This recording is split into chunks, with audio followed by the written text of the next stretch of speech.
Shit right. Cut this up.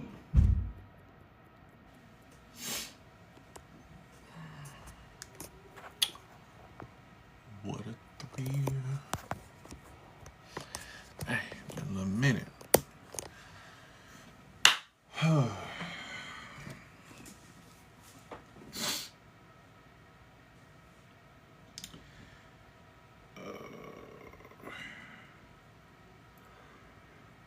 Woo, boy, I'm tired. Shit. I ain't gonna lie. I was tired, boss. I was tired.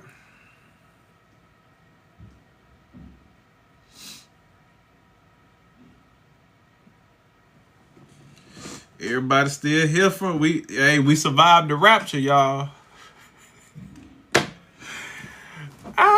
We survived the rapture. We made it, y'all. Add that to the list of things I survived as a millennial. I survived the Mayan apocalypse.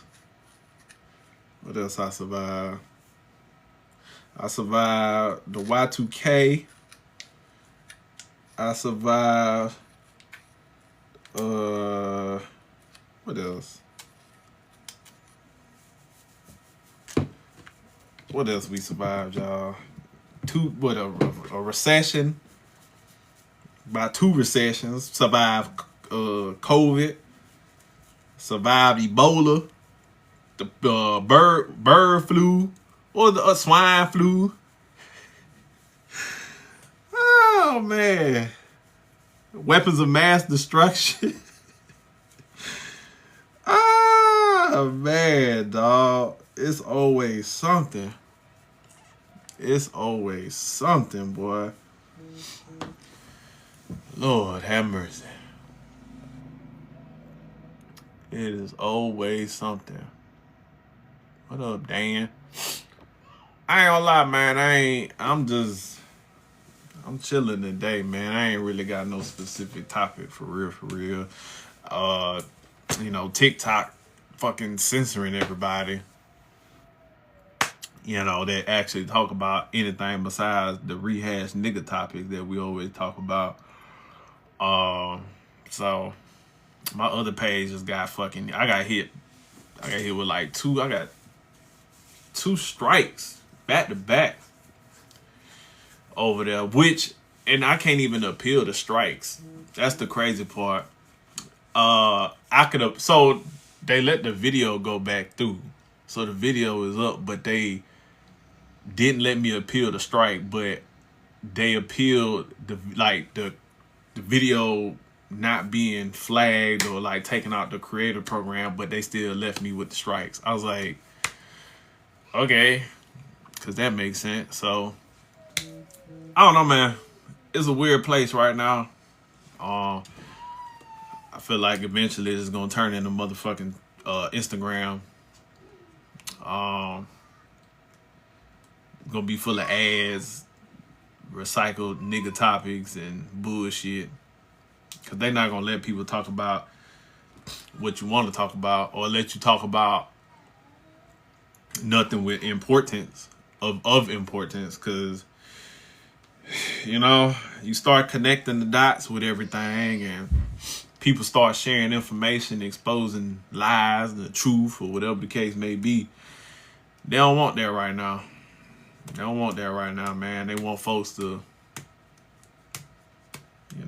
talk about bullshit, be around bullshit, and they just get to say whatever the fuck they want. They don't let nobody.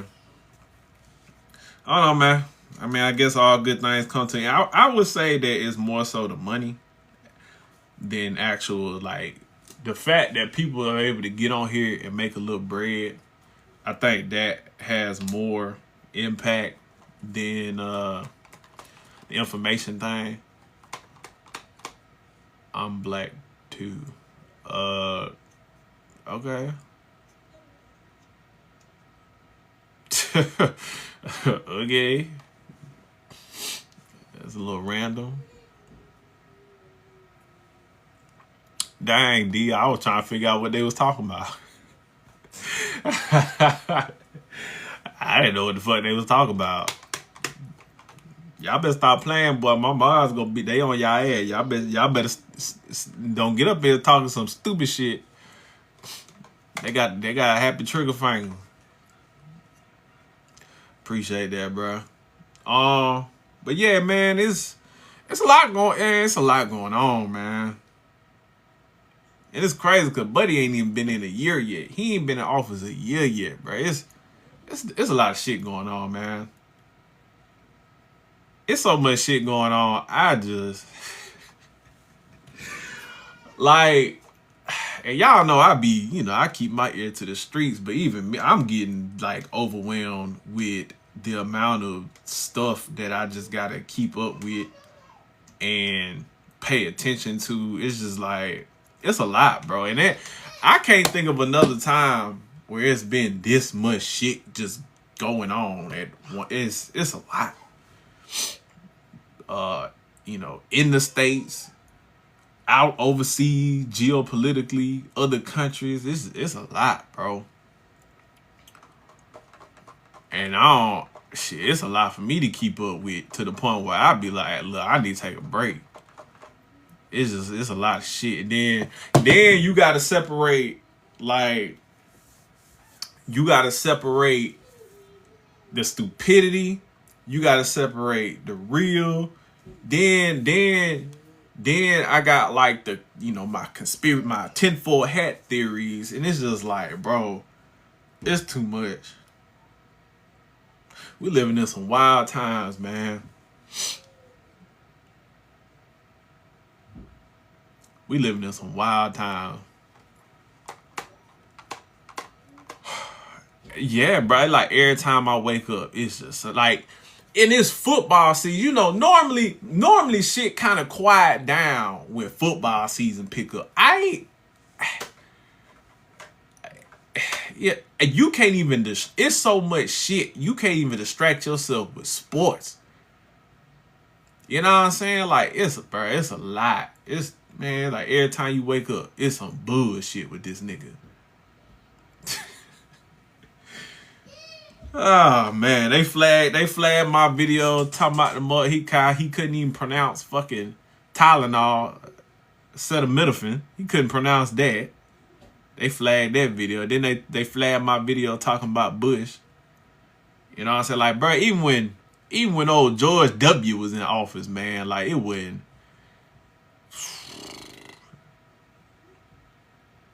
this wild, bro.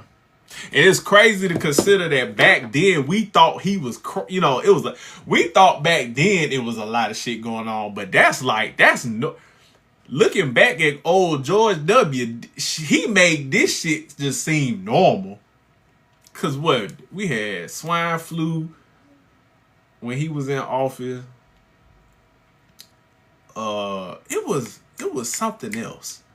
Another kind of like emerged, like, I know the anthrax, swine flu. I remember having to take that.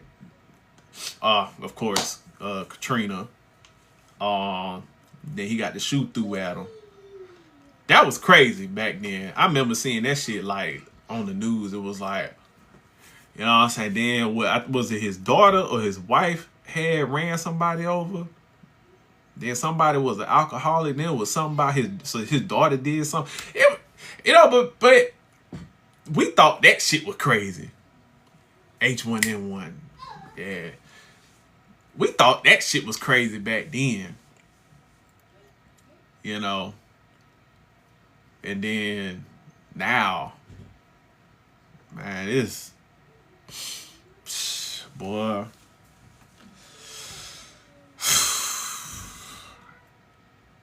But I was like, well, maybe, I don't think it was a lot geopolitical. Like, because even when I'm looking at, it's just so much, bro. Because then I'm looking at the trade war. We losing that shit. Then you look at the economy. And then it just be like his constituents, his supporters. And it's like, and it's funny because my neighbors, right? They What you want, Pooh? Okay, Parker coming. What time is it? At 7 o'clock, he need to go home. And he need to take a bath. Okay. Close the door. Thank you, ma'am. Damn. What the fuck? Damn, she made me forget what the fuck I was saying. Yeah, my neighbor. So they're, you know, MAGA, right? But it's like they the type, of course, that uneducated.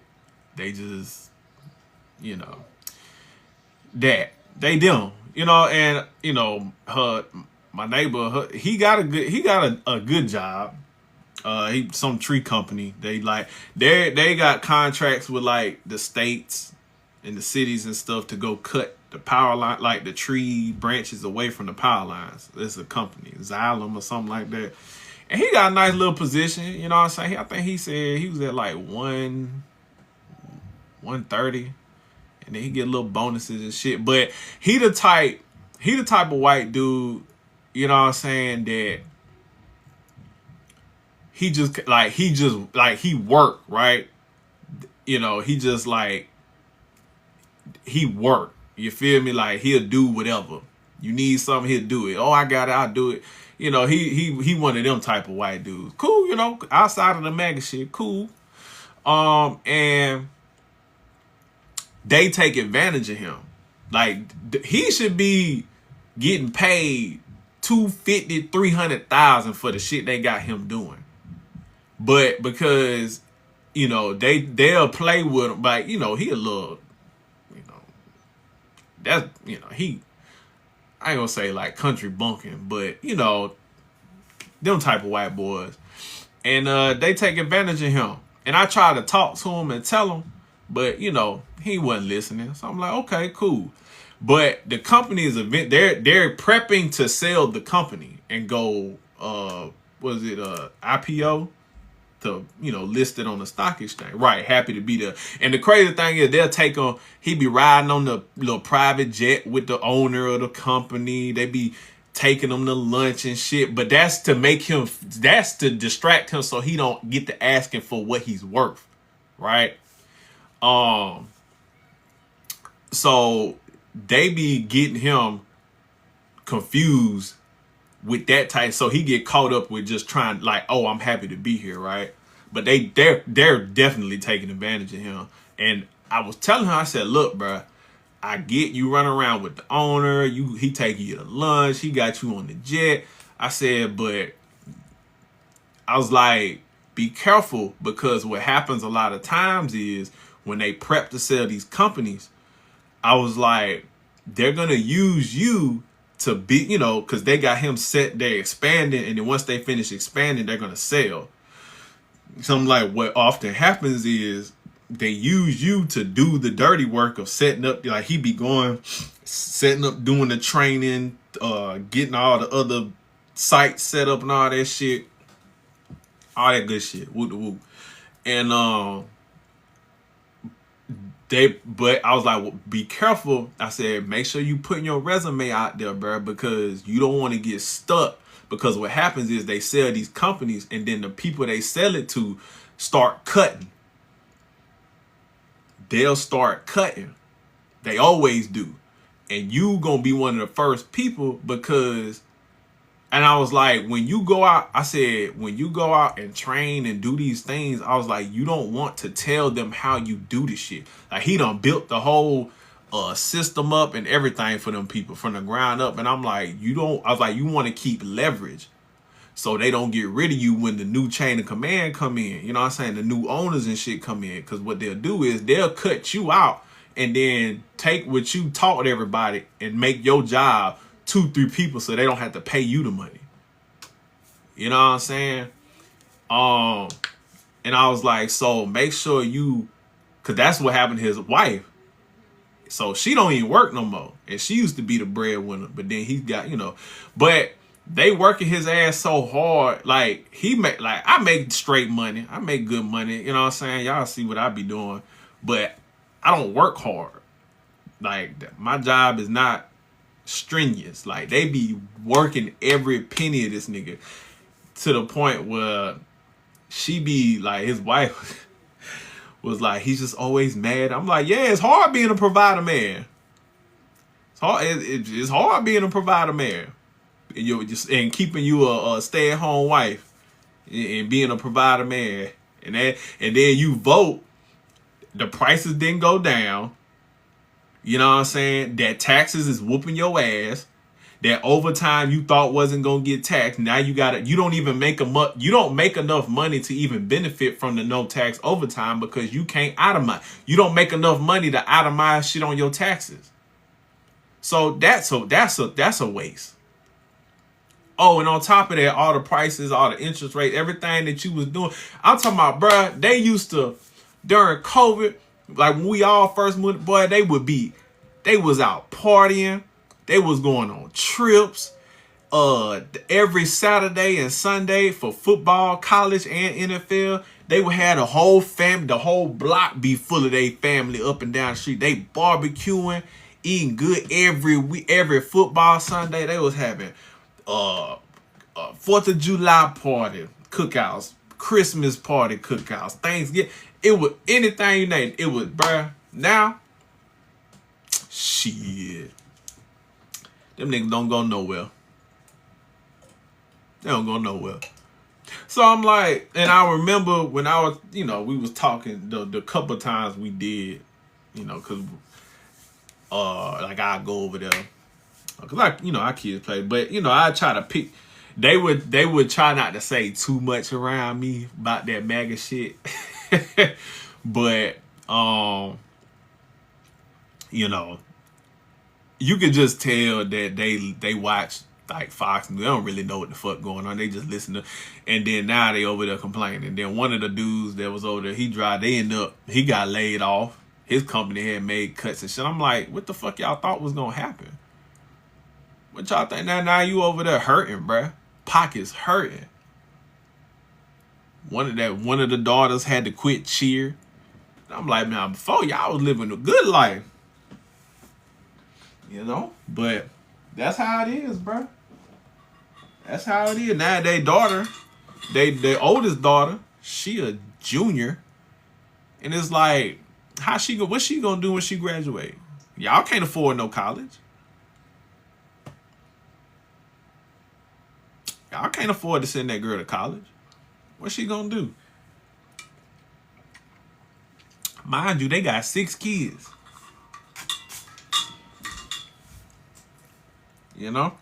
But those be the people that go out there, they vote against their own best interest, and then they suffer and they get hurting, and then they want to point the finger and look like, well, I don't know. And it's like, y'all not like y'all, it just don't be registering them folks' heads, bruh.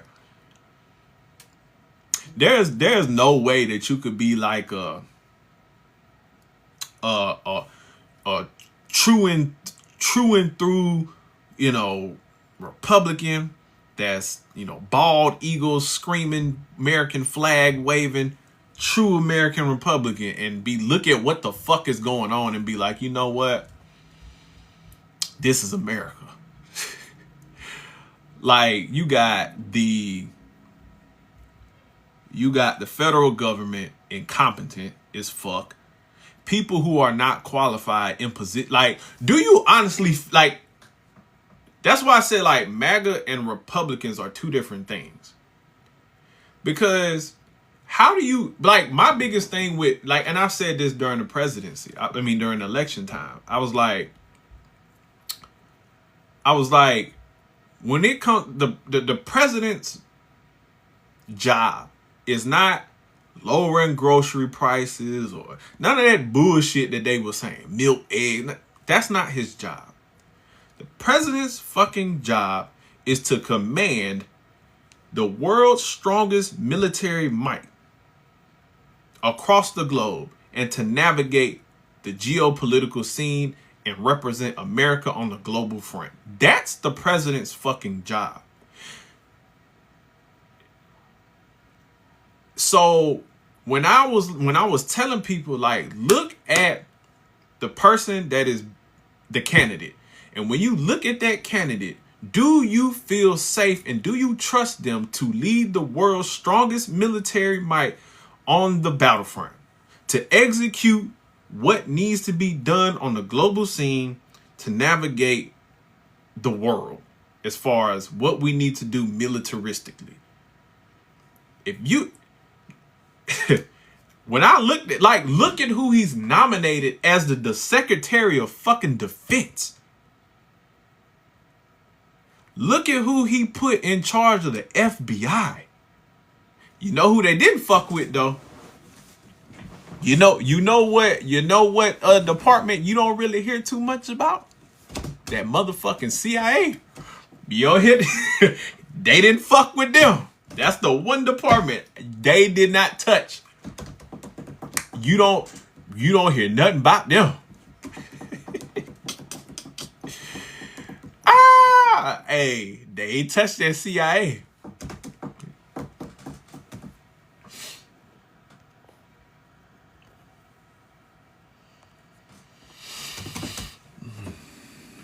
You support them terrorists. What the fuck are you even talking about, bro? You know,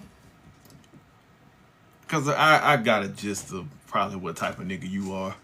You know, at the end of the day, y'all do understand. For y'all niggas who be like, oh, the American military, y'all do understand that, you know, you are American, right? And y'all sit in a sense of, what's the word I want to use? Entitlement and benefit from what that military does that y'all talk so much shit about. Y'all do understand that this motherfucker run. America don't do.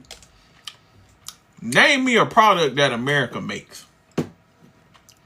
We're a service-based economy. What the fuck you think? What the fuck you think America make money doing? For all y'all people like, what's his name?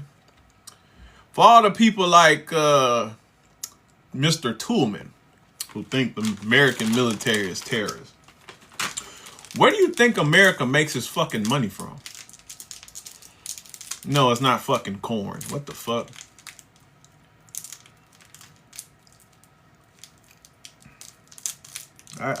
Yeah. America makes its bread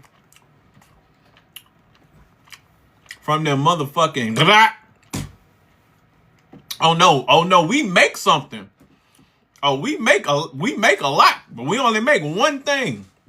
There's one thing America does really well. That's war. We sell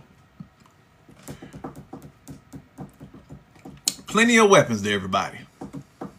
We do two things very well. That's racism and war.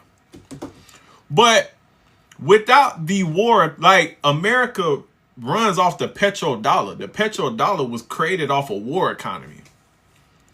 All the fuels, all the lubricants, that was coming off of World War II and the war economy.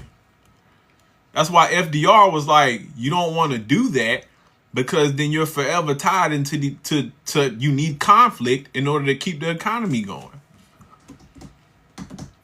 But that said, so whether you like it or not, that you can think what you want about the military, but then you sit back and you benefit from everything that we got to go out there and do as an American.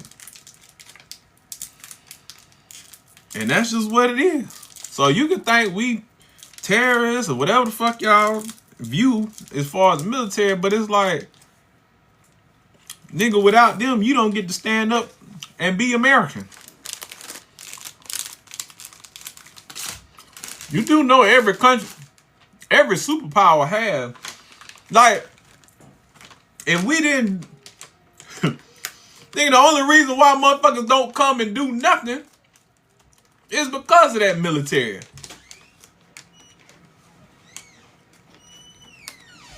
What you want, Pooh? I'm losing another tipsy. Okay.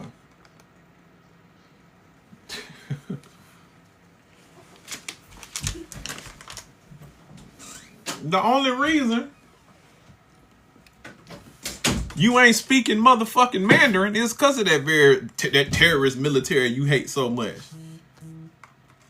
That's a crazy thing. I said, y'all, I don't think people understand. I said a lot of people don't understand geopolitics, right? And like how the world responds and what's going, like, that's why I do my little updates and shit, because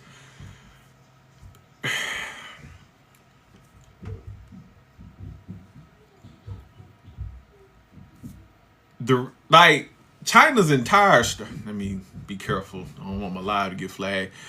Now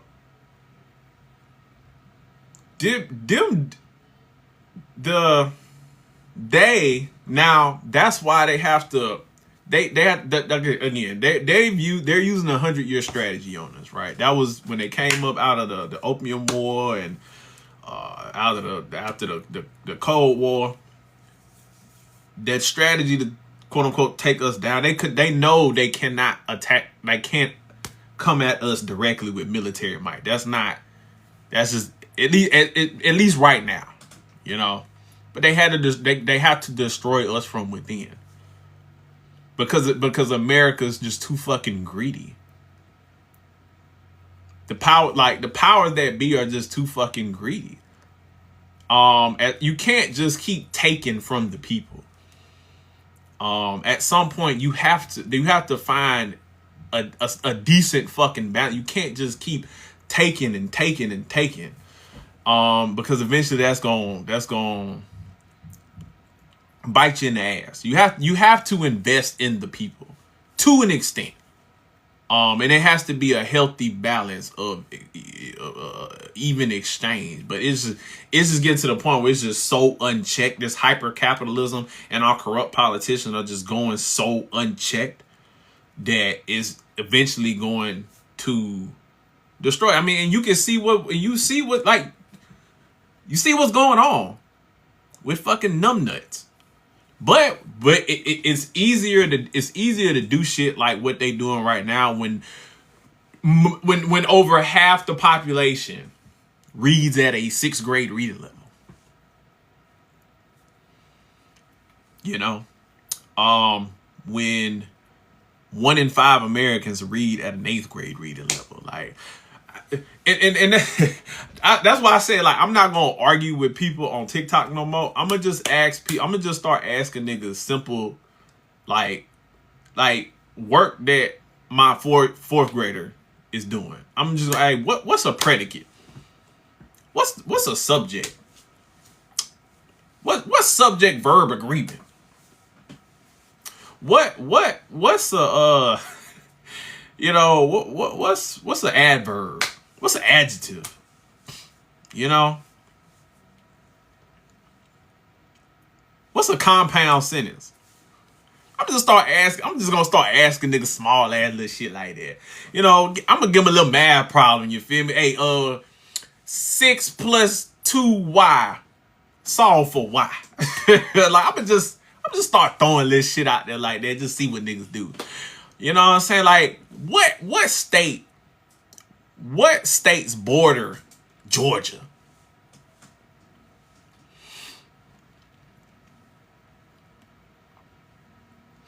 You know what I'm saying? Like, I'm gonna just start asking. Well, what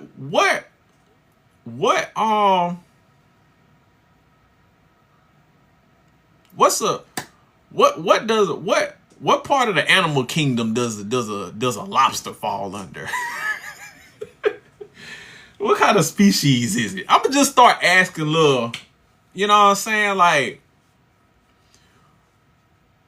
you know, what does Na stand for on a periodic table? You know what I'm saying? I'm gonna just start asking little shit like that. Because I'm not gonna keep going back with niggas who can't pronounce acetaminophen. I'm just not gonna go back and forth with niggas like that.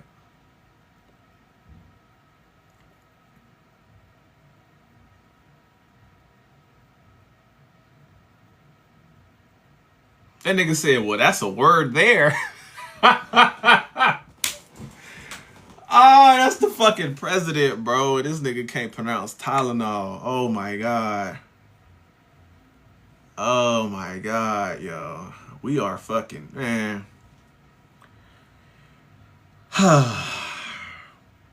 You know, and it's just like, bro, I was well, no, I was 2008. I was a sophomore when Obama got elected. Now, despite whatever you feel about his presidency, one thing you cannot deny that man was intelligent and that man could speak ever so eloquently. That is one thing you cannot say. You can't take that away from that man. That man had a way with words so good. And to be a young teenager going into adulthood and seeing that as a leader of the free world, and then getting this fucking jackass that can't pronounce simple words, can't the adjectives he even uses are just so. It's like my fucking 5-year-old daughter. Yeah, it's a really big, beautiful day, and the bill is beautiful. Like, nigga, can you use some bigger vocabulary? Can you use some bigger vocabulary? Oh, but you can't. Because then you wouldn't be able to speak to your constituents. Because then they wouldn't understand what the fuck you saying. It's just, man, I can't.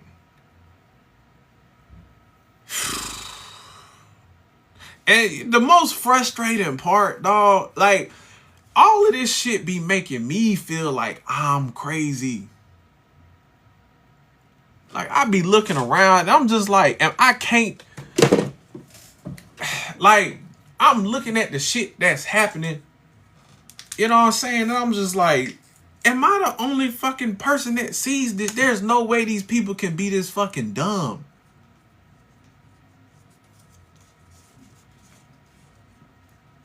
Is no way that they can be this not smart. And then they show me that they are, and it's like, bro, I be feeling like I'm crazy. That's how bad this shit is getting, to the point I'm feeling crazy about this shit. I'm feeling crazy about this shit, man. Oh my God, bro. It's just so bad, I feel fucking crazy. Like, it can't be this many dummies walking around. But it is. That's like, oh my God. They just walking around.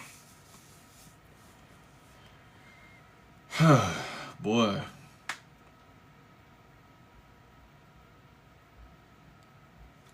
I don't know, man.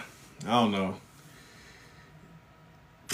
I try to, I feel bad for my kids, man, because, man, whether or not whatever plays out from, fucking dumbass, after these 4 years, man, it's going to take a lot to rebound from this shit.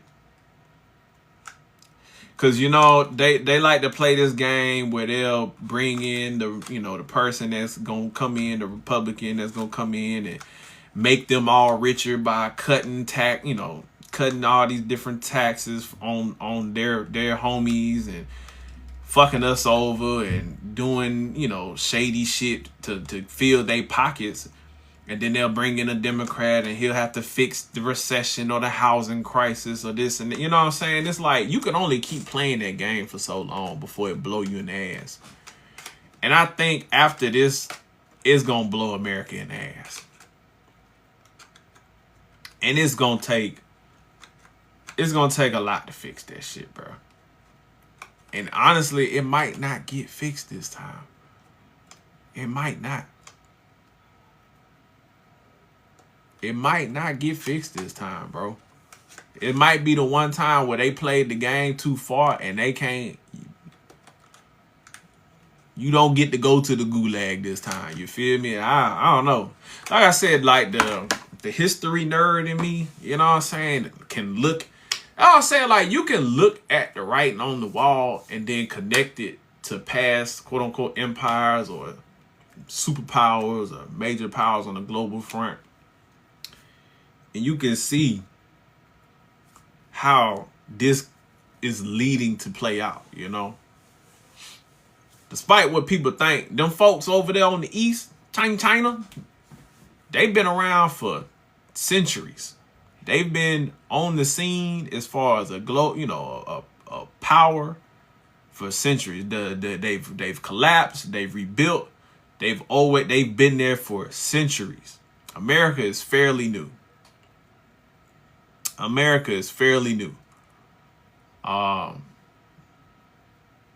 So you don't want to play around too much with people who've been here, who've had dynasty after dynasty, centuries of dynasties, and being powerful and conquering, and then, you know, you think you about to outwit them, outsmart them. So yeah, man, we missed yeah, we missed that rapture, man. That shit. Add that to the list of things I survived as a millennial, man. Add that to the list. We had the Y2K. We had you know, COVID. We had H1N1, Ebola, swine flu. The Mayan calendar, you know, we was the eclipse, the blood moon, like Charlie. Look, when it come to that shit, man, you know, you gotta be careful what you say about that. But like I said, man, when you go and you connect the dots. When you connect the dots, you know, they going around talking about how old boy wife, how she got ties to old Orange Man, and how she got ties to them people. You know the people I'm talking about. You know what people, you know the people you can't say name. If you say them name, they gonna get you. Yeah, they done found ties. She was USA pageant when Orange Man owned the pageant. Ties to them people. I've never think about this, right? Bro, that bitch was coming out. She came out on stage like she was motherfucking Stephanie McMahon. Like, you got fucking sparklers and fireworks going off, and that's supposed to be your husband's funeral. You know how fucking, bro, that woman ain't shed not one tear. If to me, it looked like she was trying to hold back excitement because of that money that she done inherited. I was getting the vibes of a happy woman that's rich now. That's what I was getting. I'm just saying, that didn't look like a woman who just lost the love of her life. And Candace Owens was more upset than his wife. I'm looking like shit. Was Candace fucking? She been going hard about that nigga than his own wife. His wife couldn't wait to put that nigga in the dirt. She couldn't wait to put his ass in the dirt and get that money. It wasn't even, that man's body wasn't even cold before they named her CEO of his shit.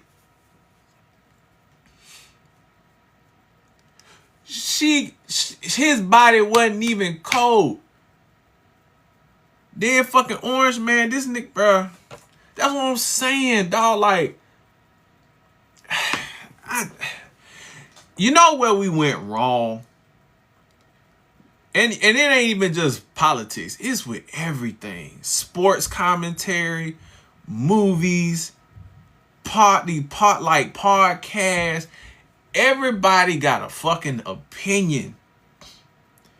And so like the social media hot take bullshit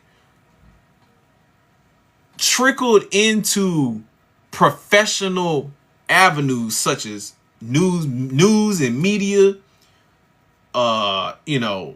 politics, like the hot take, like trying to go viral, clout chasing ass shit. Like, look at, you used to be able to cut the news on. Like, there was a clear cut distinction between professional news media outlets and journalists and reporters and niggas with a camera.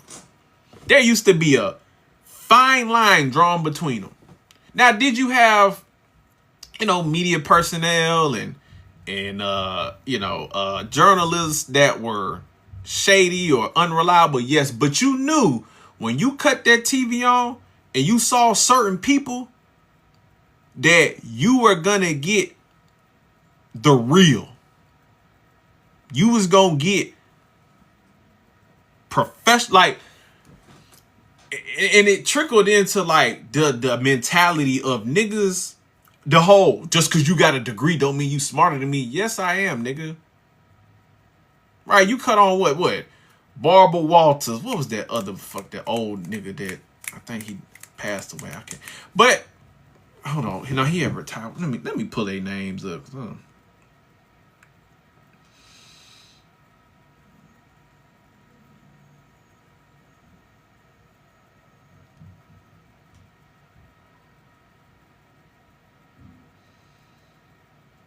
Dan Rathers, Peter Jennings, you know what I'm saying? Tom Brokaw. When you cut that TV on, you saw them niggas. Even with like ESPN, when you saw Stuart Scott, oh, you knew it was time. You know what I'm saying? Like, you knew you was about to get some quality reporting. You know what I'm saying? You was gonna get some real shit. You don't have that no more. Look at Fox News.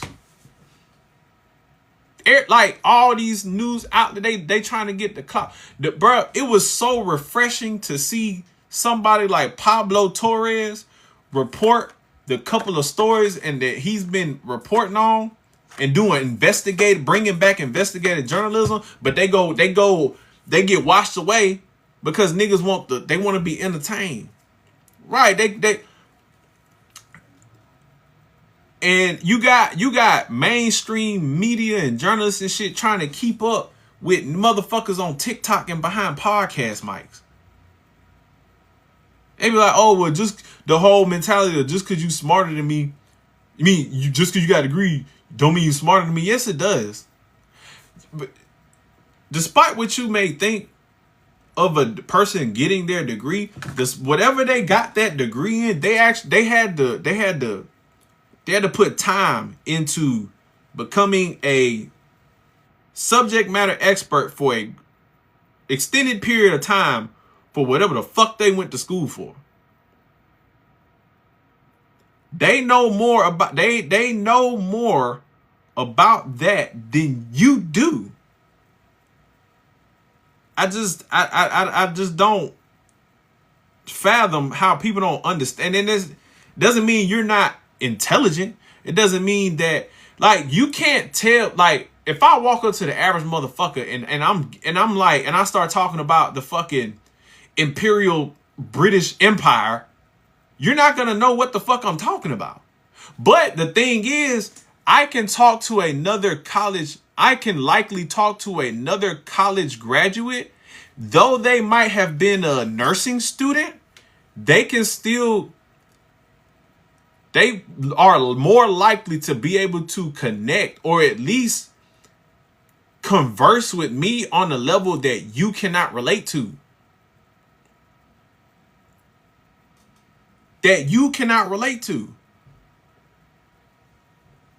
And like people that, and don't get me wrong, I used to be one of them niggas who was like, oh, college don't. I used to be that guy. I've said this before, but see, that's the difference between a belief and what you value and an opinion. Because my opinion about college is what I felt at the time, but when I was presented with experience and new information, my opinion can change. A lot of y'all say y'all got opinions about shit, but that's really what you actually just believe. That's what you have in your belief system and your values, and those are likely not to change. So I used to be that nigga that was like, oh, college. And then the real world hit me, and you can't be a black person without a degree. You're handicapping yourself. I don't give a fuck what TikTok, social media niggas gonna tell you. You need a fuck. If you want to climb that, if you want to climb the corporate or professional ladder, you need a degree. Or you better be damn good at networking. And so, but once I got into the workforce, once I got into college and I understood what goes into getting your degree, what goes into school, what goes into coursework, I said, okay, I see. Just going to, and I'm in college as a grown ass nigga. So I can only imagine the benefit it would have been if I was 18, 19, 20, 21 years old, right? And I'm going, like, the classes that I took, there are courses and class, like when I took my upper level history classes in Japanese history, Chinese history, British colonial India history.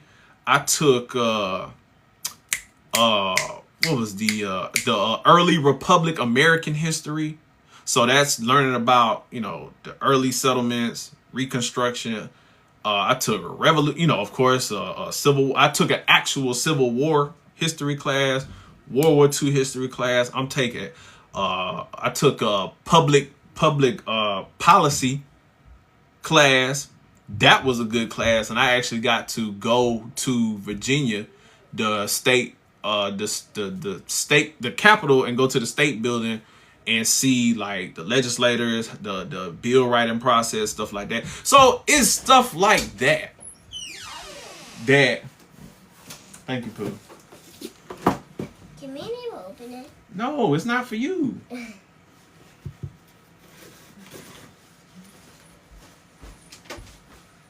Close my door, please.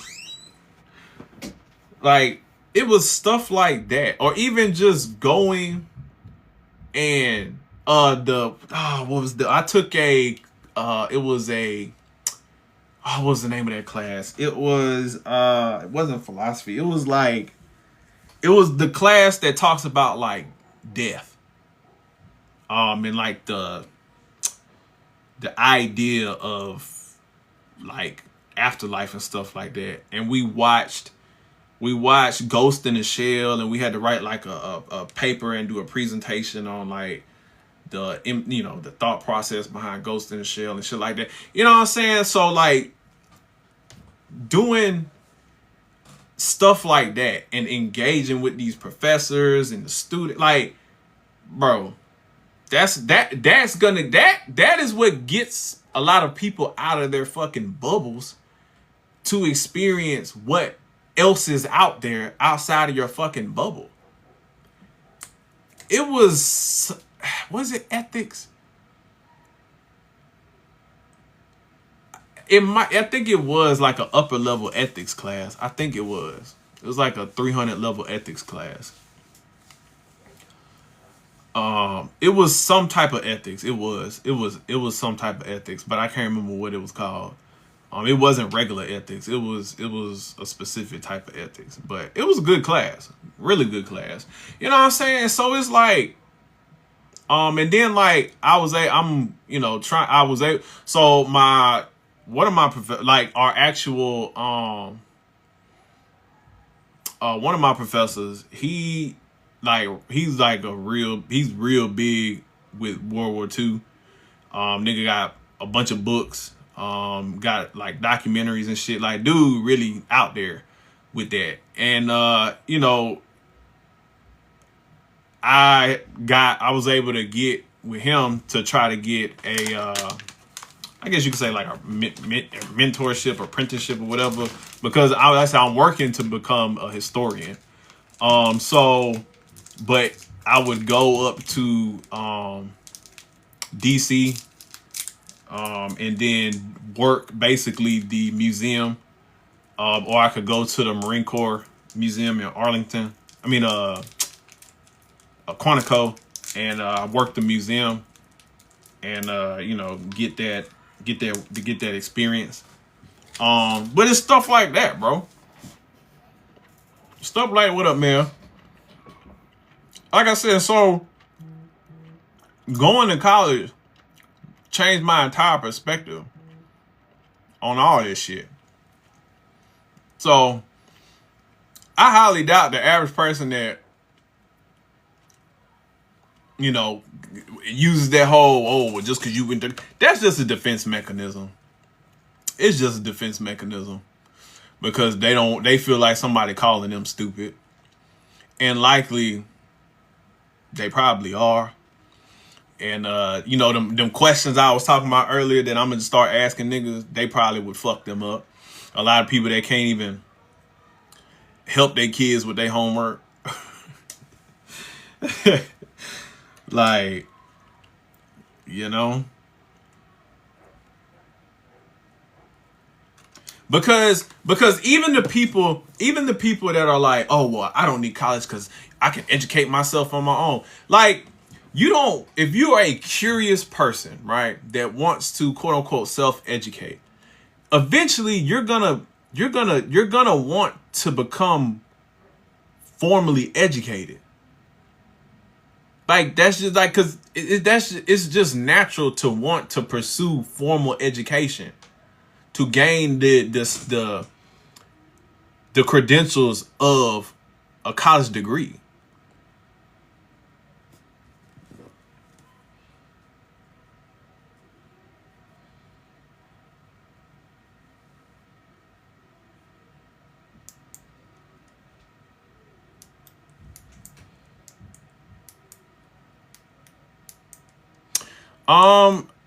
The reason that I wouldn't say the colleges are the breeding ground for what we seeing right now. I wouldn't say that. That's not the breeding ground. The breeding ground is these phones, this internet. That's the breeding ground. The colleges is the colleges is where,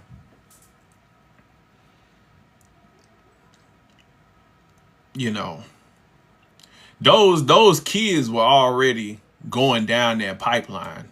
You feel me? Like, you got like this new younger generation, like they've been on iPads and like my sons, you know what I'm saying? Like, they've been on YouTube and iPads and streamers and shit. That the colleges aren't the breeding ground for this shit. It's these internets. It's these phones. Engineering is useless. Nigga, what?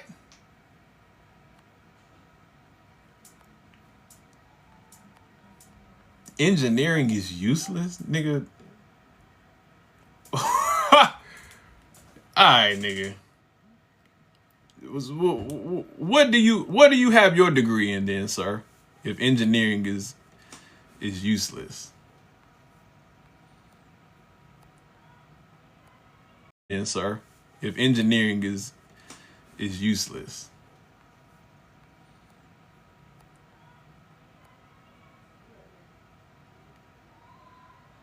Oh, okay. All right. You had to argue with an old head. He tried to tell me going to school for aerospace engineering was useless. Okay. Yeah, so he was saying that he typed it in 2 sentences. So an old head was telling him an aerospace engineering degree was useless. Mind you, correct me if I'm wrong, that's how we basically got internet, because of the satellites that go into the sky. If I'm wrong, that ain't that aerospace engineering. They make like spaceships and satellites and stuff like that.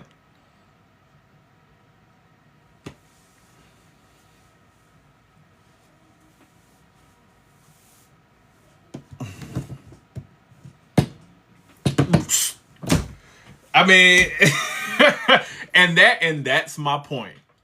You got motherfuckers that will look you in the dead in the eye and say, "Oh, well, just because you got a degree, bro." I guarantee you, a motherfucker going to school for aerospace engineering is definitely smarter than the average person. Like, because this is the thing, right? Even somebody that go to school for, like, again, I'm a history major, right? People be like, oh, bro, I write 20-page fucking research papers. The last paper for my senior paper, I had to write a paper that got reviewed to possibly get published. It was my fucking research analysis on a topic that has not been done about the impact of the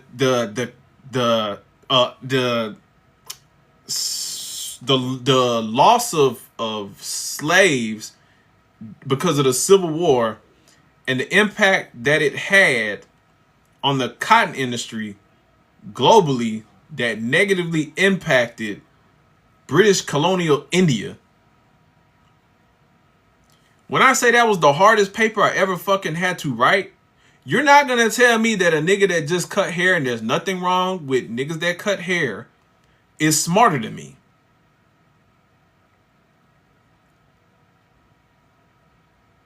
Like, that's just not how it works.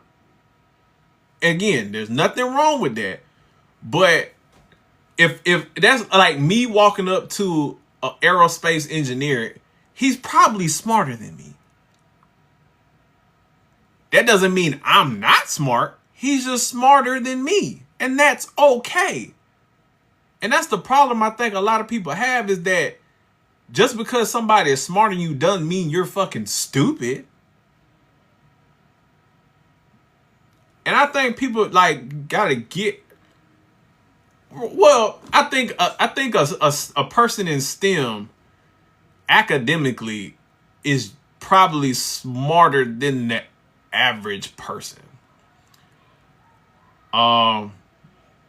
Because you have to know, like, as an aerospace engineer, you have to know math, you have to know science, you have to know geography, you have to know, like, you got to know a lot of shit, right? Whereas me, I may be very smart in terms of course, history and maybe a little geography, and English, because I have to write a lot. But I would say that a aerospace engineer is definitely smarter than the average historian. Now we talking like, history. Yeah, of course I'm a be, but like, you have to know more than me. I can become a subject matter expert in history. You know what I'm saying? But you, as an aerospace engineer, have to become a subject matter expert in multiple things. The most a historian is gonna branch off into is, other languages. You know what I'm saying?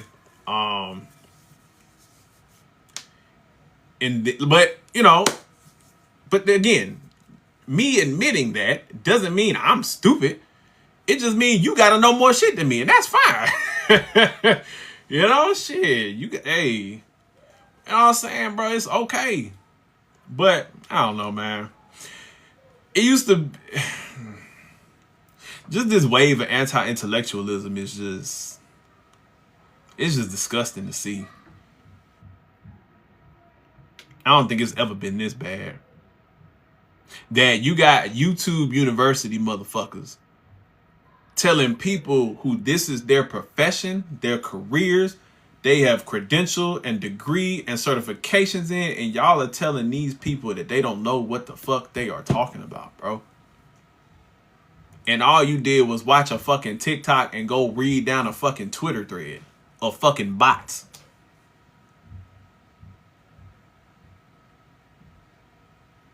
Like,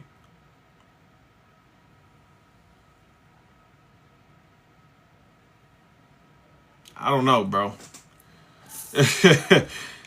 it's just it's crazy, man. It's crazy. And that's why they'll believe, like, that's why they convinced a bunch of fucking people, even black people, that they didn't need DEI. And now motherfuckers can't even get a job. Niggas gotta shave their beards in the military. Women can't even breastfeed their kids at work or pump at work no more. Like, because niggas, you got kids that live in rural areas of the country that are losing out on programs, funding, all type of shit because niggas didn't even know the definition and the system that was DEI.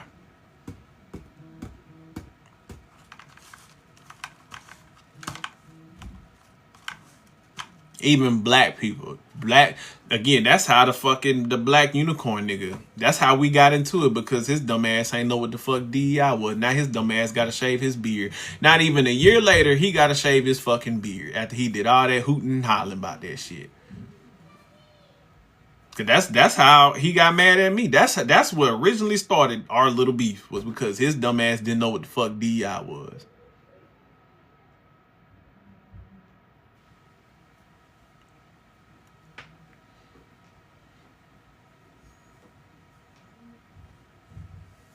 So, you know, that's what happens when people ain't educated. When the majority of the population are big dummies, bunch of air floating around in here. And you know the crazier part, right? It's not that if you like, I'm not the type of person, like, I always want new information. I'm always trying to learn, always want to grow, always want to better myself, right? I try to be a sponge. Like, the fact that people who can be dumb or uneducated don't want to seek, like, the knowledge. Like, niggas just want to stay ignorant. I'm not going to say I can't. I'm not going to say I don't understand the reason why, but I can't relate. Because I understand why people don't, because it's hard to get out of your box, out of your comfort zone, that's why niggas, like, it's the reason why I left and joined the military at 17 years old, because I didn't want to become a local nigga, because I knew if I stayed in Shreveport, I was going, you know what I'm saying? I was going to be in that box. I was going to fall victim to that local mentality. And I knew that. And I said, I don't know what's going to happen, but I got to get the fuck out of here. I got to go. I can't get stuck. And everybody that I know that stayed in the city, bro, they got stuck. Everybody that I know that stayed in the city, stayed in Port City, everybody I know that stayed in the city got stuck, bro. All of my peers, all of us that left, or either went off to the military or went off to college. Everybody branched off, everybody's thriving, but all of my peers that stayed in the city are fucking stuck. And that's what I didn't want, because you get comfortable. And it's hard, like, so me being tossed out into the fucking world, to the wolves at 17, and I had to figure it out, bro. You know what I'm saying? So I had to become a sponge, or else I was gonna fail, and I ain't want to fail. So I had to be a sponge to the shit. I had to learn fast, and I had to learn on my own. That's why my discernment is so fucking spot on, because I had to get fucked over. I had to learn. I had to get played. I had to get shysted. I had to go through all this shit at a fucking early age. You know what I'm saying? So my people read skills is spot the fuck on. That's why every time I say something about a nigga on this app, all I gotta do is sit back and wait, and they end up proving me fucking right. And then niggas be like, oh, you always want to, yeah, nigga, because y'all don't be fucking listening. My little hunches be spot on 99% of the fucking time about niggas on these apps. Because people, it ain't hard to read people, bro. People make it seem like you got the fucking Joker running out here and he just manipulating and tricking everybody. Niggas do the same shit. People are pattern. It ain't hard to pick up on some shit off somebody. Y'all just be ignoring shit with these niggas. Y'all be trying to give people the benefit of the fucking doubt all the time because you like them. Instead of taking motherfuckers for what they show you the first goddamn go round. So it's like, but you get comfortable when you get stuck. And it's scary. It's easy to stay ignorant. It's easy to stay in your bubble. It's easy to stay, you know what I'm saying? You know, because when you gotta, and that's why college is so important. Because you're going to get out of your bubble. There's going to be a class. There's going to be an event. There's going to be a professor. There's going to be a classmate. There's going to be some, like public speaking. Something as simple as a public speaking class is going to get you outside of your comfort zone. Because you're going to have to go in front of that class and you're going to have to talk. You're going to have to go and do a presentation in front of everybody. You're going to have to go and do icebreakers with the classroom in groups and do group projects. You're going to have to do these things. So when you get into these positions and you get into these scenarios, that gives you more opportunity to get outside of your bubble, to have your thoughts, your opinions, your beliefs, your value systems challenged by someone who may not agree, someone who may think otherwise. See, but when you want to stay ignorant, when you want to stay local, when you want to stay in your bubble, because you want to be comfortable, you don't want to be you never get that flack, that opposite, the disagreement. You know what I'm saying? So, but like I said, so I understand why people don't want to grow, that want to stay ignorant, want to stay uneducated, because that's easy. It's kind of like the niggas that would just want to be the YNs and be fucking hooligans. It's easy to be the street nigga. You ain't got to do nothing. Hey, Ireland, damn. What's up? Like you don't have to do nothing. Street niggas ain't got to do nothing. They so like you. What you mean? I get to go stand at the corner store all day, smoke and joke with my friends, bullshit. I ain't got to go to work. I ain't got to live on the straight and narrow. I could just be a fucking degenerate. That's easy. That's easy. It's easy to stay ignorant. It's easy to stay uneducated. It's easy to be a goofball, to stay in your bubble.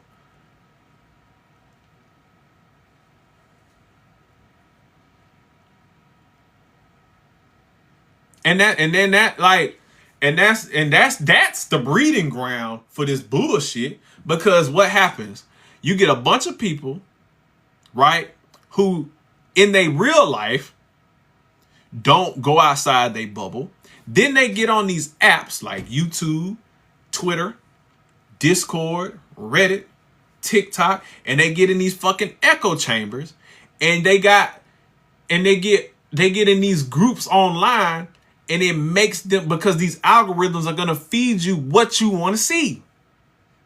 So then they think that their mentality is a bigger representation of the population than it really is, because that's all they see online. Because their algorithm is feeding them that shit. So they think, well, my dumb ass is the majority. More people think like me. Because they don't even get outside perspective, because when they in real life, they in their bubble. They never left the four corners of their borough, they streets, they hood. So they think the world is more similar to what they think. They never been to Thailand. They never been to Dubai. They never been, hell, we even fuck going overseas. They never been to a state outside of the one that bordered the fucking state that they in. If they even left their state.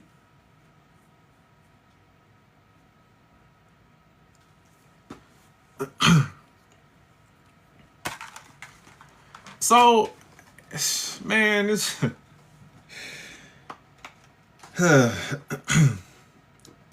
what I will say is getting to the point where I feel like I don't know. I feel like nowadays it is starting to become the majority of just dumb niggas. Cause man,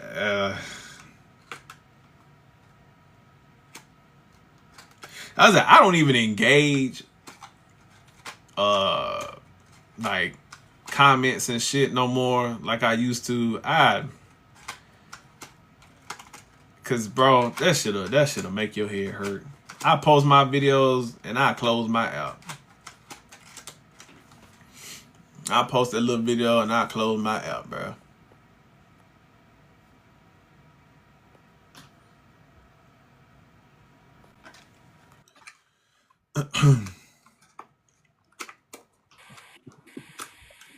Yo, what's up, Malik? What's up? We say What's good with you, bro? not much. Just shopping right now. Huh? Yeah, just out here shopping and shit. Something light today. Oh shit. Well, go and do your shopping then, nigga. Yeah. Bro, I just came back from work, so I'm just doing a little shopping right now. Something light, bro. Well, I go do get your it. shop. I'm gonna drop you down. Go do your shopping, bro. Yeah, yeah. I'll DM you later. Still. Yeah. All right. Come Um, back up when you got some quiet back there and shit. He back go do your shopping, man. Get your groceries. Get them inflation groceries, man. Um, but yeah, yeah, man, it's wild out here, man. Somebody asked how long I was in the military. Yeah, I did my little 8 years and got the fuck on out, man. Cause the Marine Corps, number one, see that's the funny thing about the military, like all the Army and Navy niggas getting mad about the beards and the grooming standards and shit. The Marine Corps been that tight. The Marine Corps has always been tight like that. Always.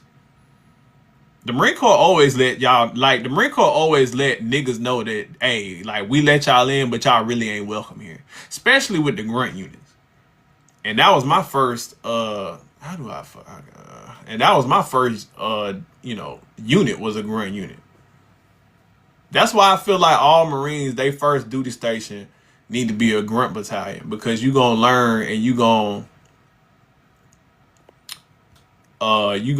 get the real Marine Corps every fucking time.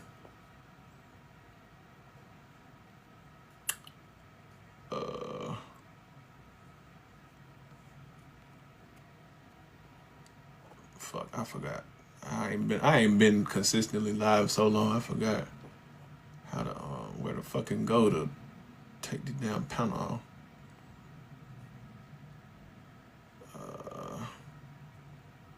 Fuck. God damn. I done fucking forgot.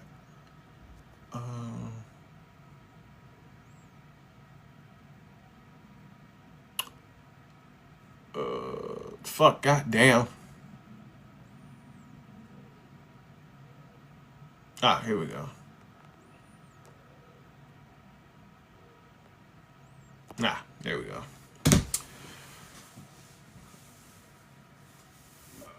Yeah, I mean, if somebody else want to come up, that's fine.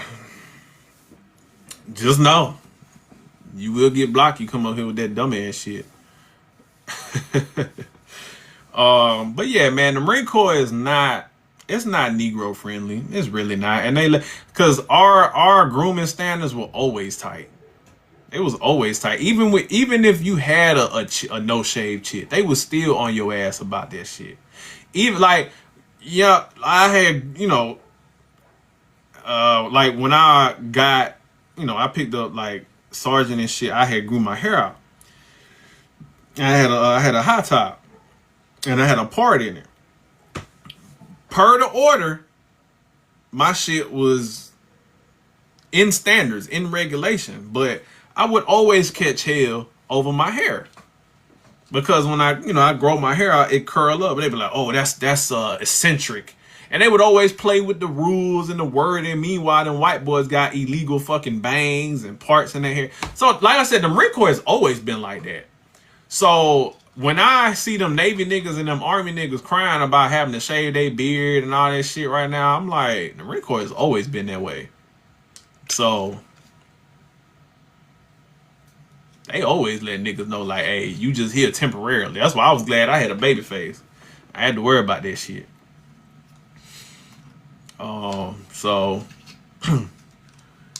but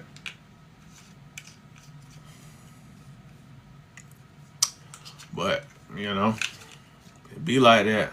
But yeah, man. What the hell? Whew, man, I still gotta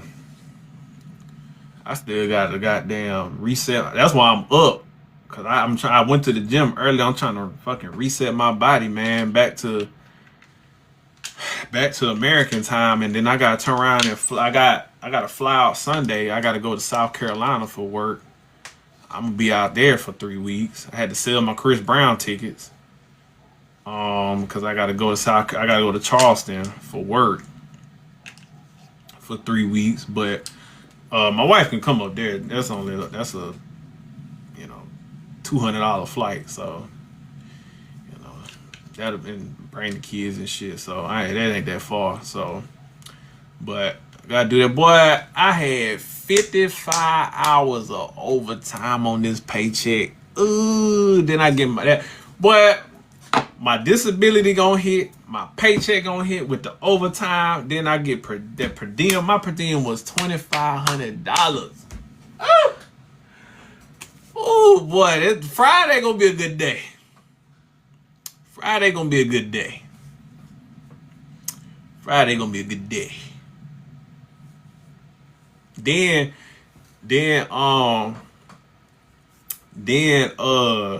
cause when I tell you my job put me at, even my hotel in Charleston, they got me at a nice little. I got a suite. It got a little kitchenette in there. I got a suite. But all I do, I tell them, I can tell them exactly what hotel I want, as long as that shit fit in the rate for per diem then it's at a government rate. So shit, I tell them where I want to go. I got they sent me the promotion to upgrade to the Emerald status for national, the rental cars. So I got that shit upgraded. When they book my shit, they use my Amex. So they book my flights, my hotel, all that shit with the Amex. So I get the points for my credit card. Then I get the points for the airline points. I get the hotel points, the rental car points. And then at the end, they just give me the money. I pay it on the credit card. And then I get the predict. But look, they can keep sleeping on 9 to 5 if they want to. I'm trying to go to shit, I forgot what it was. Did he say? I think it was the Philippines, the Conrad. They let that nigga stay at the Conrad in the Philippines. I said, damn. But hey, niggas tell you about 9 to 5. They can hate on 9 to 5 if they want to. Hey, my phone bill high as a motherfucker though.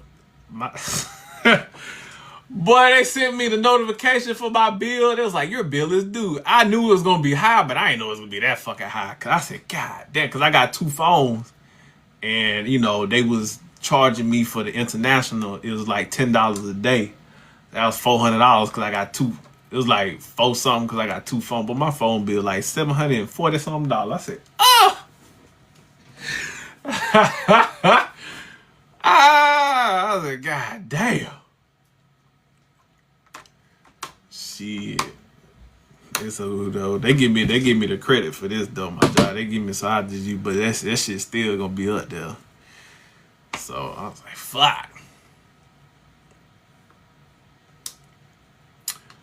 Hey man, cost of doing business. Because I had to do the $10 a day thing was the cheapest way because I wasn't about to add, because I would have had to add the international shit on my phone plan, which was like $150 per line, and then it would have changed I got a grandfather plan. I got the Hulu bundle. I got the Disney Plus bundle for free through Verizon. Then we got Apple. We got that. I don't know. We got a bunch of shit free. Google Play thing free. We got a bunch of shit free back when we signed up in like 2016. They had a promo. And the unlimited package and shit we got, they don't even offer that shit no more. That's why they always be trying to get me to upgrade, because all the perks that we got through our phone, you gotta pay for that shit now. So they be trying to get us up out of our plan. I'm like, nah, I ain't changing my plan. Nope. I'm gonna be like my daddy, had the same phone plan for years. I ain't changing that motherfucker.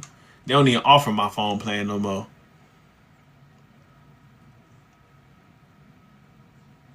I got like ESPN Plus, Hulu, Spotify, Disney Plus, and it's like some other shit I got, and it's all free with my phone plan.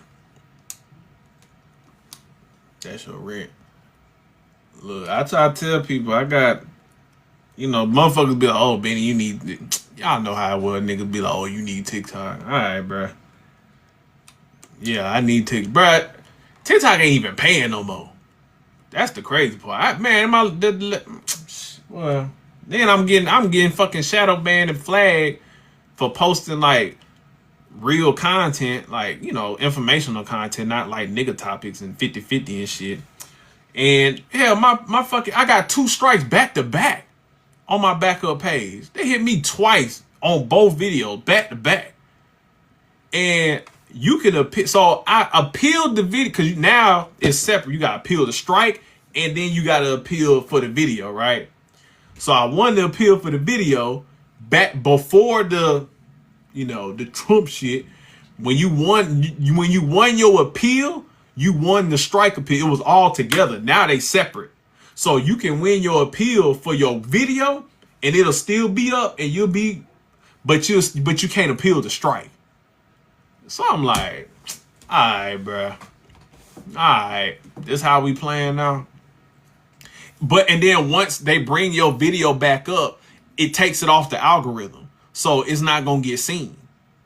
So it's like, and then if you delete it and try to put it back up, it can get flagged again. So it's like, you can't. I said, bro, I think the last month little TikTok check was like $400. I don't know.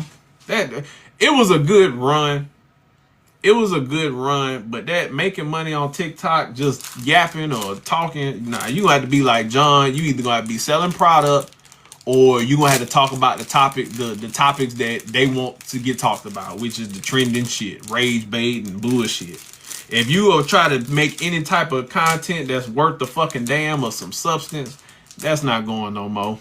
It's about to be Instagram. Niggas selling shit and niggas posting bullshit.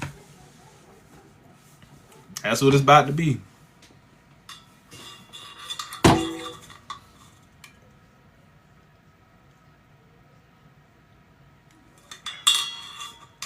The days of getting that regular motherfucker that ain't no influencer or no content creator just getting on here and just gaining a bunch of views because they got that shit over with, bro. It was a good run. With 2020 to 2024.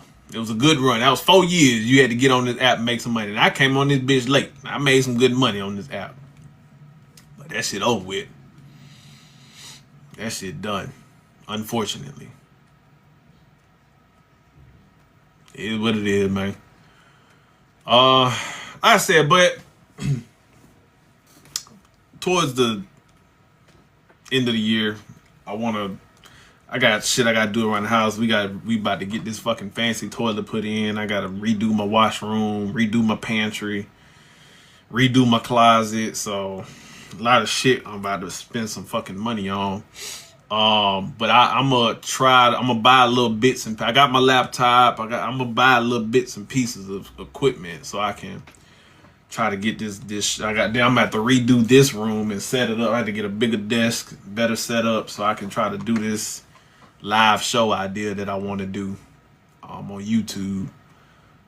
So hopefully we ain't blowed up by then, and I can get that up, man.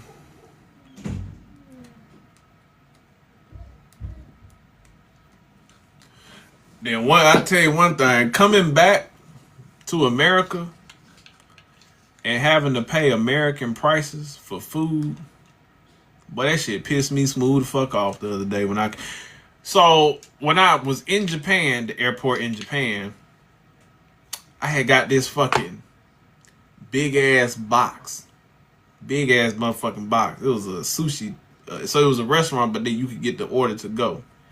Big ass bento box, had fucking California roll in it, had a shrimp, lobster roll in it, had some shrimp on the side, and then fried rice. It was chilled, so big ass box of food, $4-5, $4-5 big ass box of food. I ain't even finished. Ate the rest on the plane. What time it is? These kids. What that is? Hold on.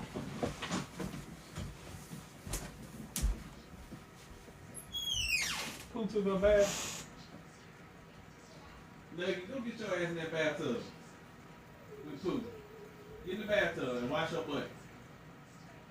Go in there and wash your ass. Hurry up. Make sure you wash his butt, Pooh. Get in the bathtub, boy. Take your dang clothes off. Get in the bathtub.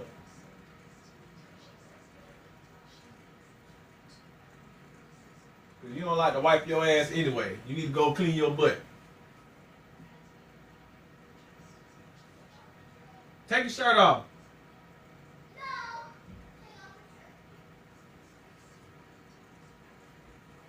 Need help?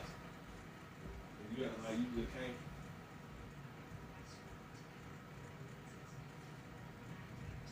Alright. Watch up.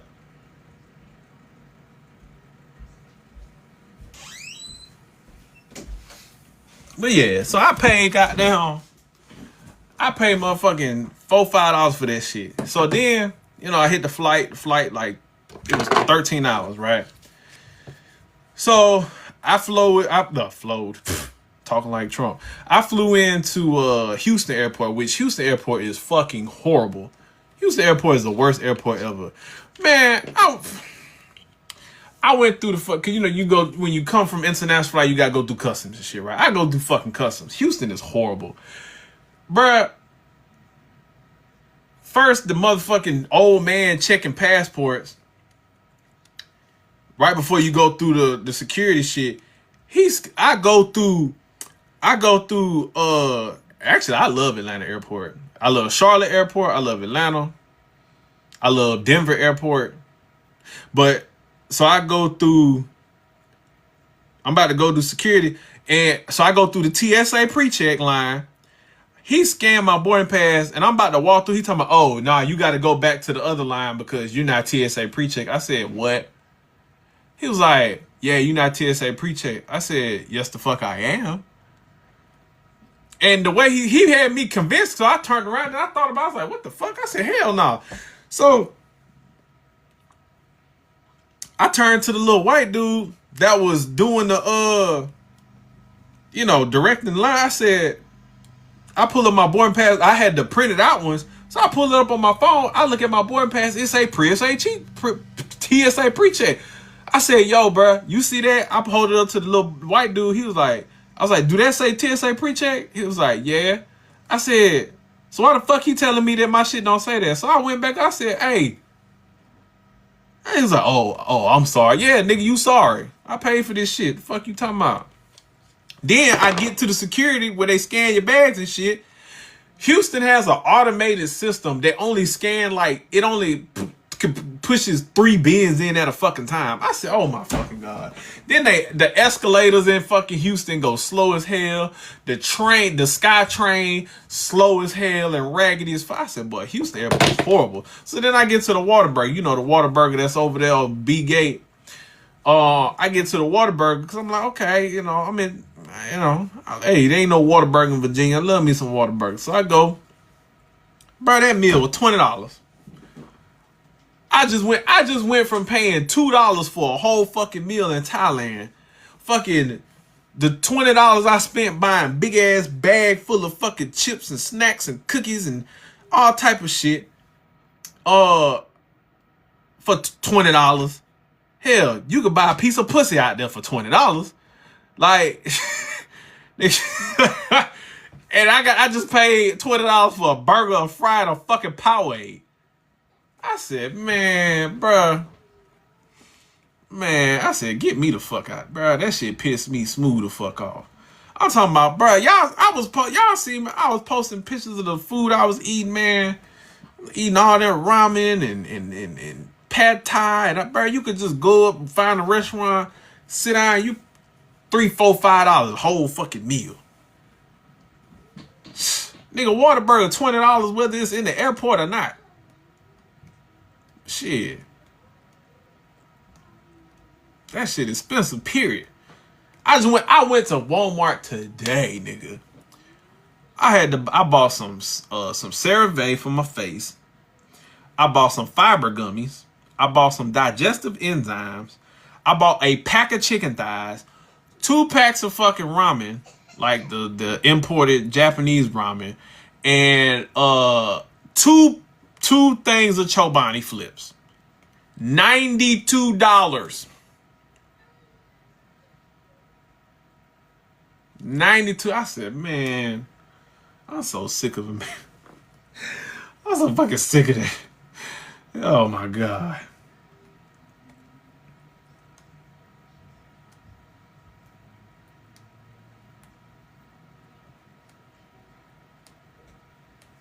I was like, man, it is what it is, man. But, whew, yeah. Then, but yeah, man, I gotta reset my little internal clock. Luckily, the flight to damn South Carolina only gonna be goddamn an hour. I said I like Atlanta. I love Atlanta Airport. I don't know why y'all, man. Shit, Atlanta Airport is actually very efficient compared to other airports.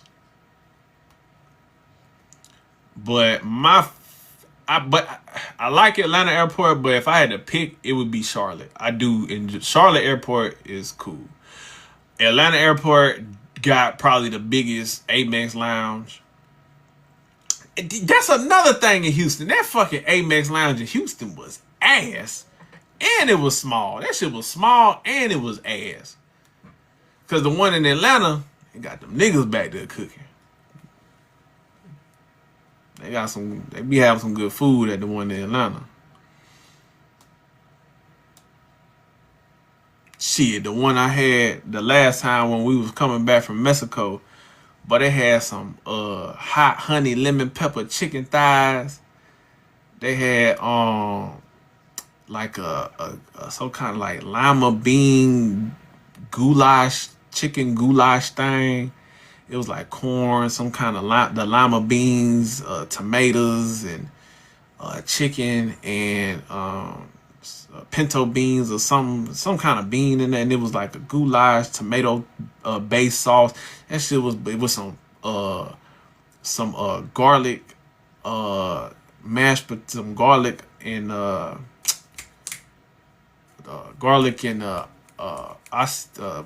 some kind of fucking cheese, potatoes. Man, some fucking with the garlic parmesan, green beans. Man, that shit was busting. Yeah, I had to remember. Then the breakfast at the Amex Lounge in Atlanta be hit. But they had some blueberry muffins. Oh my God.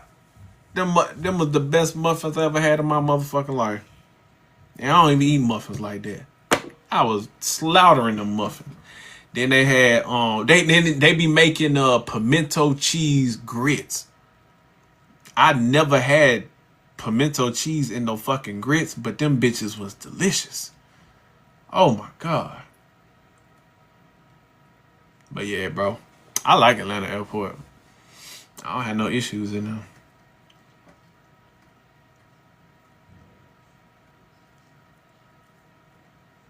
That airport in Thailand was rough though. I say that.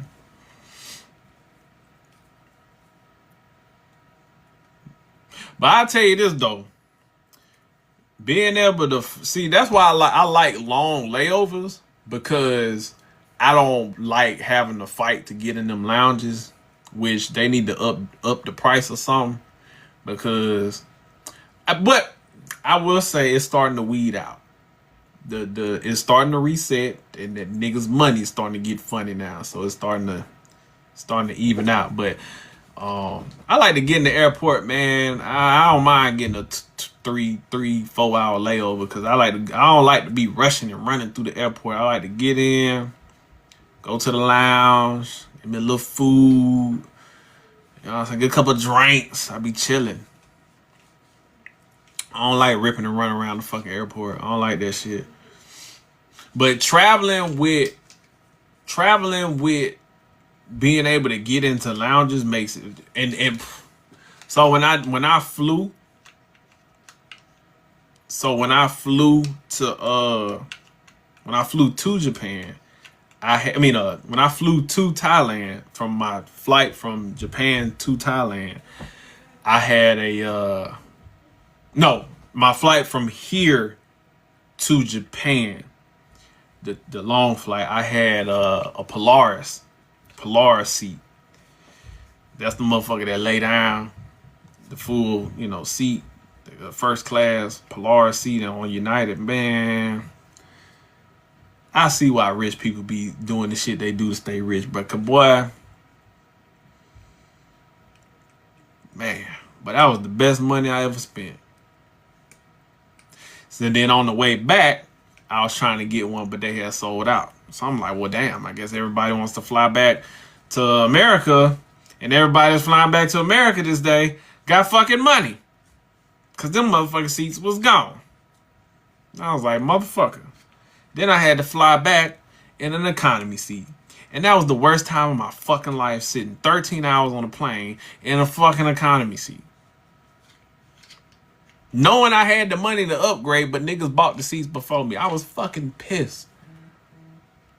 Fucking pissed.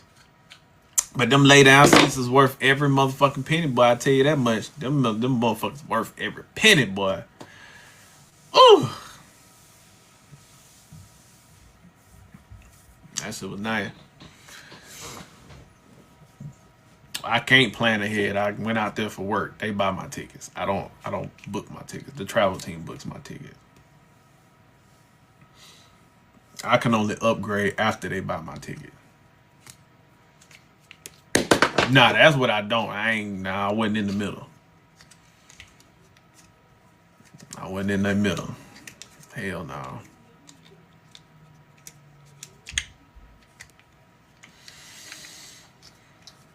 Yeah, that's saying I couldn't get no free upgrade. I couldn't get nothing because niggas had bought all the seats up. Shit. They bought all the fucking seats up. So, but, it is what it is. I ain't tripping. I said, I don't know. I might have to go. I might be going back to Thailand in October. I'm not sure. I want to go to Japan, Yokosuka. Hopefully, I go to Yokosuka. I don't know. But I think our trips are about to slow down because it's about to be the holidays. That's why we like ramping up, trying to knock this shit out. Because once the holidays roll around, once November hit, niggas ain't going nowhere. So we ain't gonna go nowhere till like after January, end of January. So yep. That's how my work be going. Shit, I love my job. Yeah.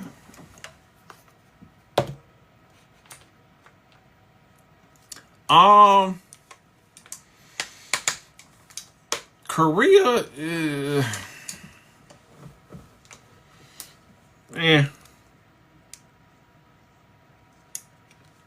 it's Japan is way better than South Korea.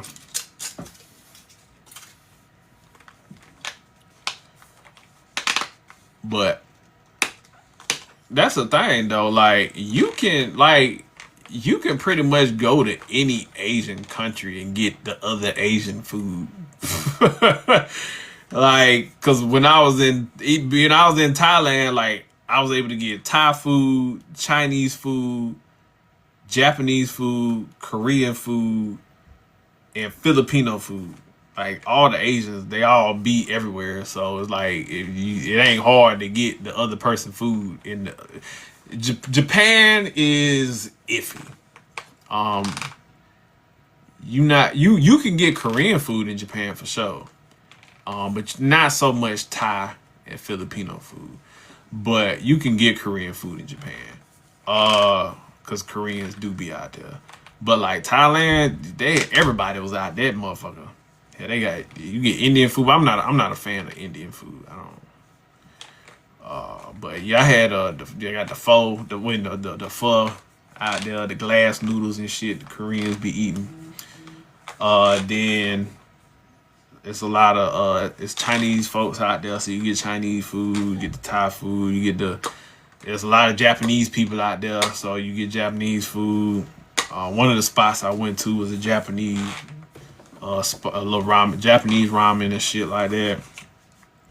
So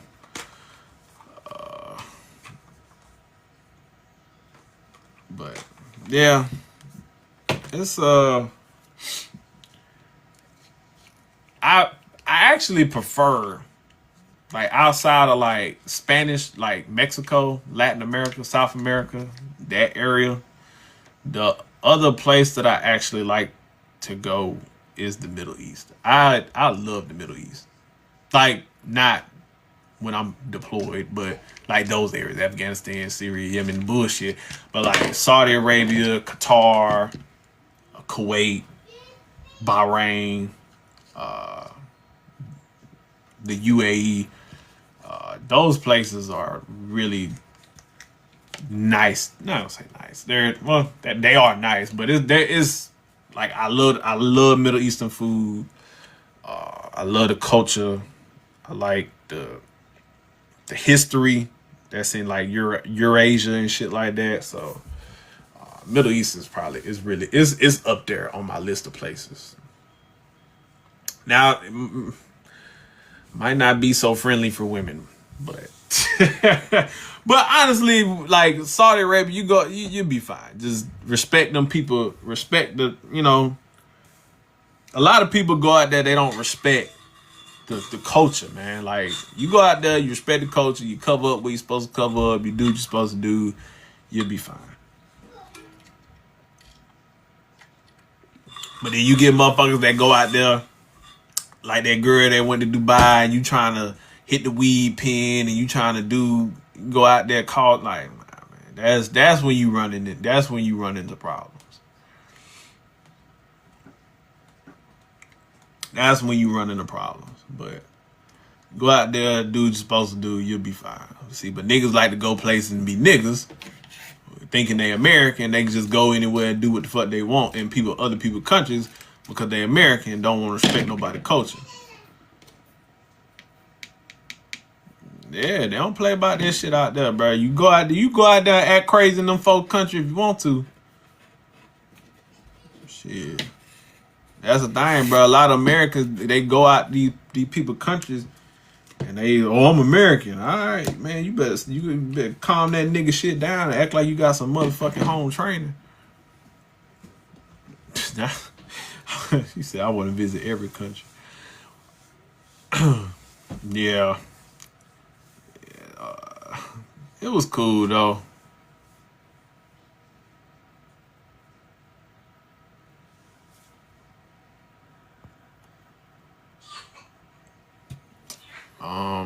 Women need, I mean,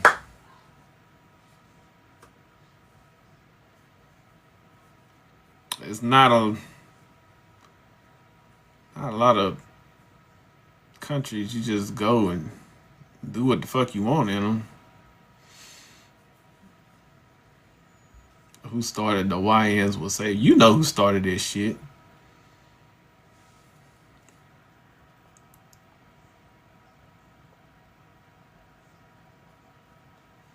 Ask me that dumbass shit, nigga.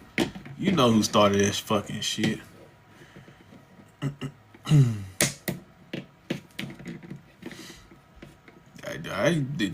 Don't get your ass blocked. My boss will block your ass. Don't get blocked now asking dumb shit. Nah, I ain't talking about you. I'm talking about that chew nigga. Don't get your ass blocked asking dumb questions, nigga.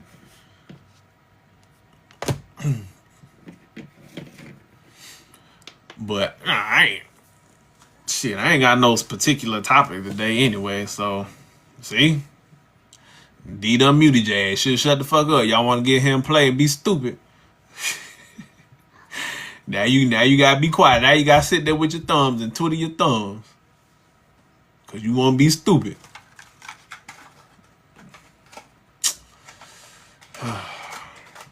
Hey, it is what it is, bro. We run a tight ship over here.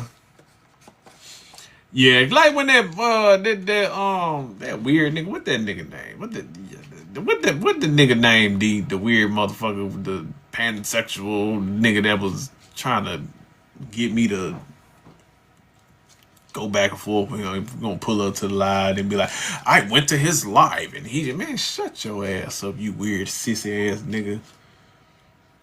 Fucking weird, bro. Man, then that's what I said. Then the motherfucker he posted that shit on fucking Instagram. Now I don't know. He got bots or man. He got all these weird ass pages commenting and trolling me on Instagram, and I click on their page and I'm like, this nigga got bots fucking harassing me. This shit is weird. Like, bro, that nigga got a weird following over there. Weird ass nigga. Fucking weirdo shit. I was like, why this motherfucker got these bots and shit trolling me in my comment section and showing you ain't got no followers, bitch? I never said I had followers on Instagram. Fucking weirdos. That's why I said, I'm like, they're like, well, he has, he got 1 million followers on TikTok. I don't get, and he only getting 500 views a video, motherfucker. That would hurt my soul worse than having what I got, because hell, I can get 10,000 views on a video. This nigga getting 500 views and he got 1.2 million. You know how sick I'd be if I had them followers? And that's all I could get for a video? It's crazy when you can't be messing no more and you get exposed for beating your kids and shit. You can't get nobody to watch your videos no more. Sucks to suck.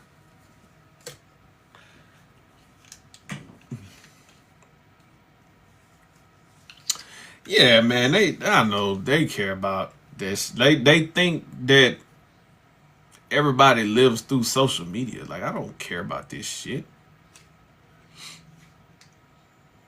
Shit ain't my fucking life. You got this many followers. What the fuck?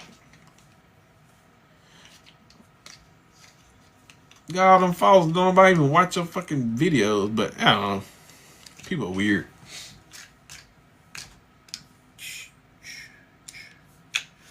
What time it is? Cause I'm gonna get off this thing a little bit. Yeah, man. Yeah, they was posting memes all in my. I was like, this must be them weird. You know, he a weirdo.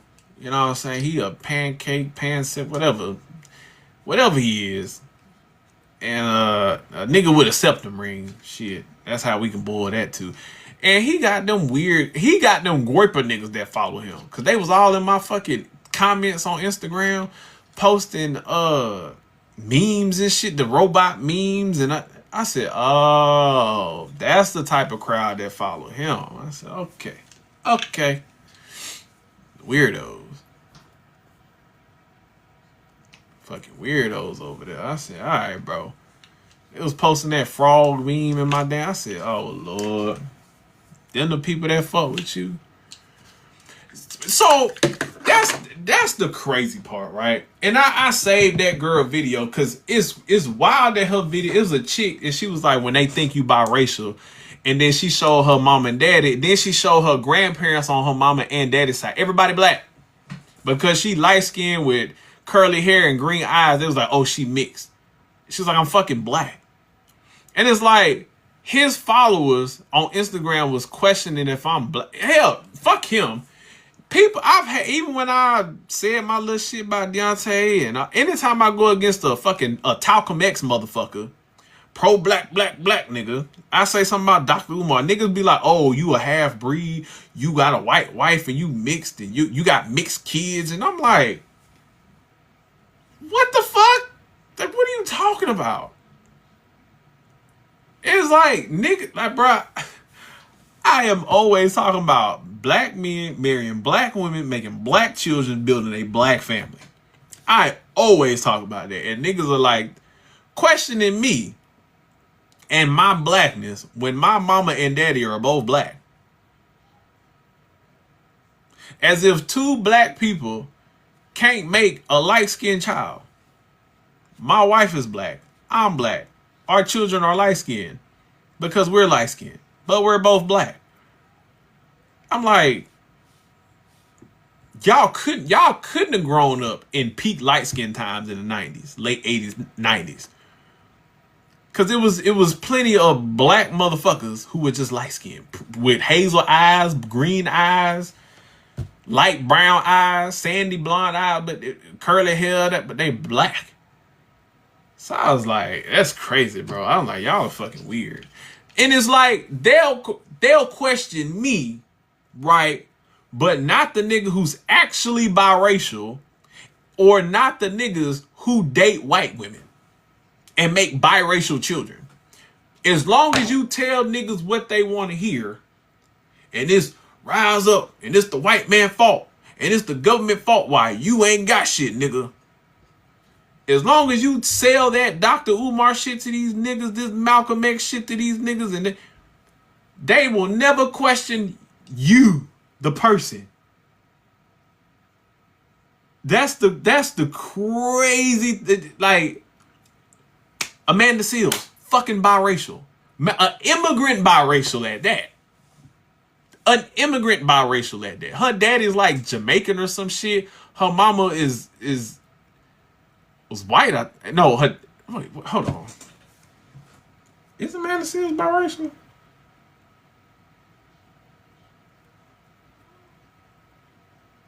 Oh, no. It was immigrant. She not biracial. Her daddy was immigrant. Her mama is just light skinned. But she was motherfuckers forget about Amanda Seals and what she was up to.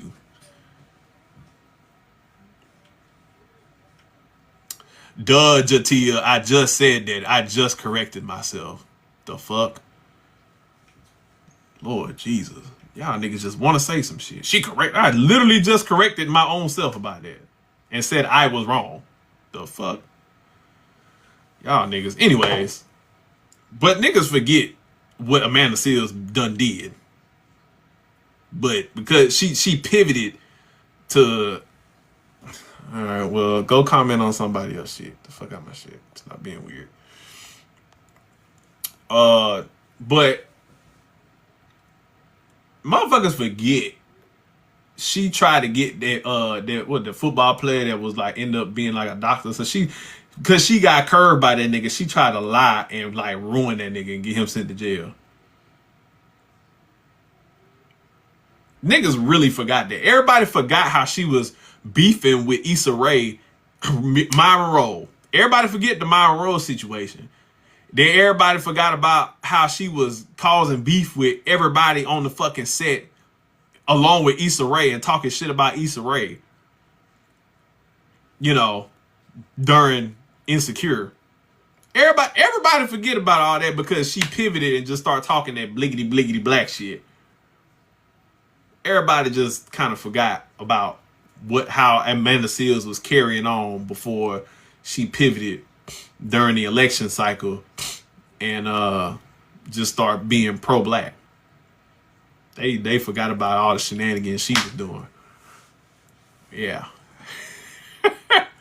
You know, but hey man, as long as you preach that bliggity black shit, the niggas, they will never question, they will forgive. All can be forgiven.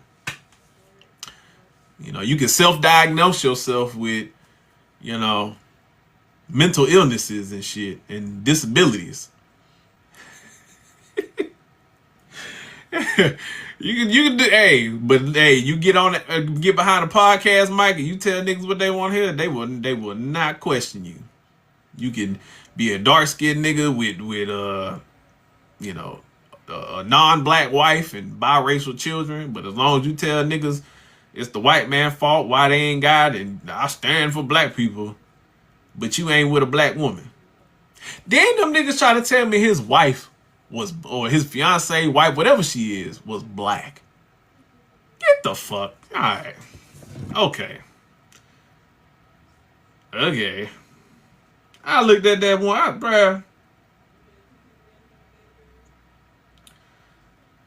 I said, so y'all think she black, but y'all think I'm biracial. I said, boy, nigga, that's the internet for you. That's the internet for you. That woman got, she called herself, I don't know if that's a real name, but she go by Vega. What black person you know got a name Vega? With straight ass hair. Man. I don't even know if I got the damn fucking screenshot of that fucking young lady. I just got fired from...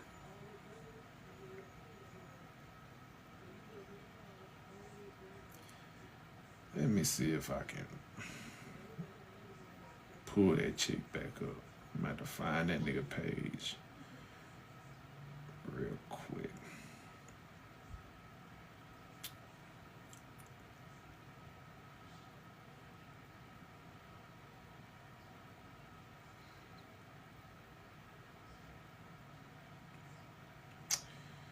Bear with me, people. I'm trying to find this nigga shit.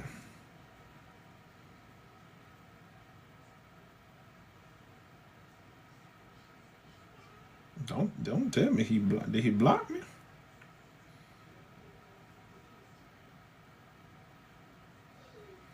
He ain't blocked me, did he?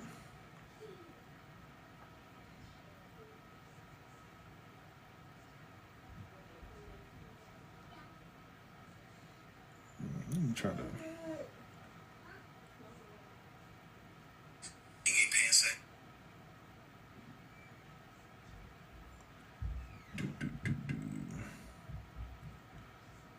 Hold on, y'all. I'm trying to find this nigga page.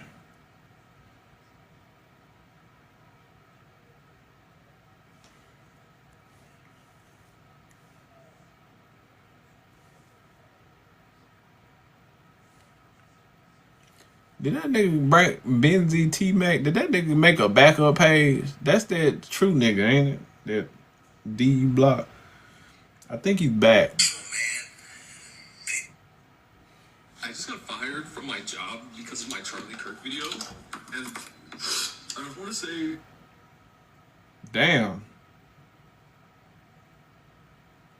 Damn, not that nigga. That nigga got fired. Damn, he from Shreveport too. That's crazy. He made a video about me before. Damn, that sucked, boy. This shit's not cool. Damn. That's crazy. He made a video talking shit about me before. I should be laughing. Let me stop.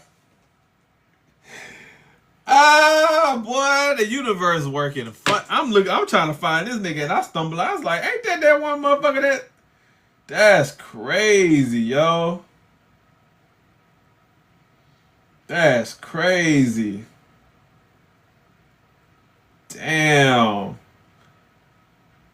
Woo, boy. Anyways, let me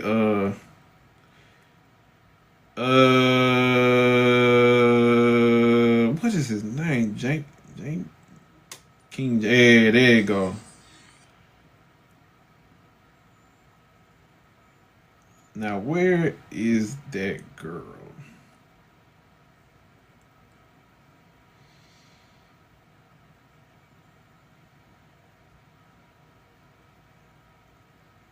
Damn. Ah, here we go. There we go. Now, y'all tell me if this looked like a black woman to you.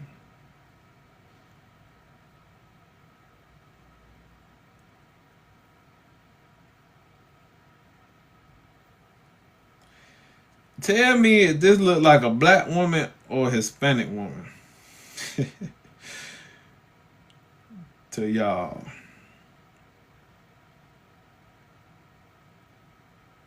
Pregnancy is whooping my ass, but that's what we're here for. Let's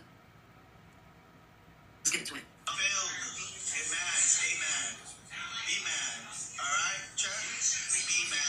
Pregnancy is whooping my ass.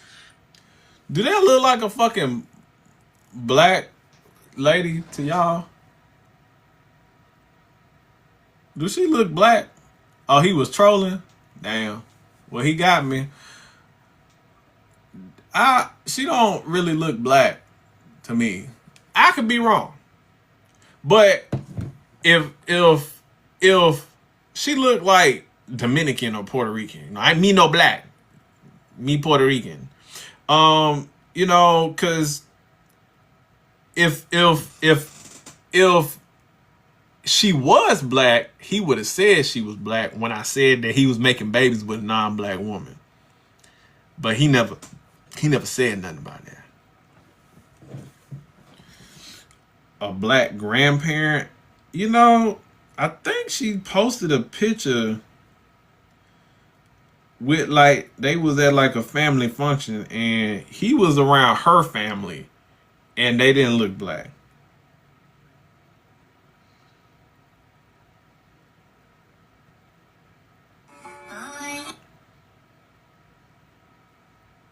That's not no black woman, bro. That's not a black woman, bro. That's a Mexican. That's a Hispanic. That's Espanol. That is not no black woman, bro.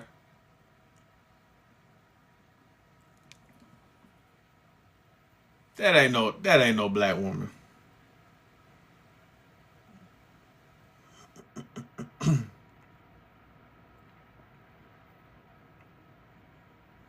That ain't no black woman.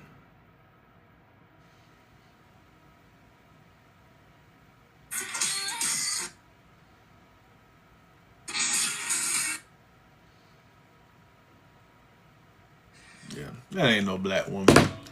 That's that king. That's that King Jainty baby mama or fiance, whatever she is. That's his woman, and nigga was trying to say she was black. That girl ain't black. She Hispanic.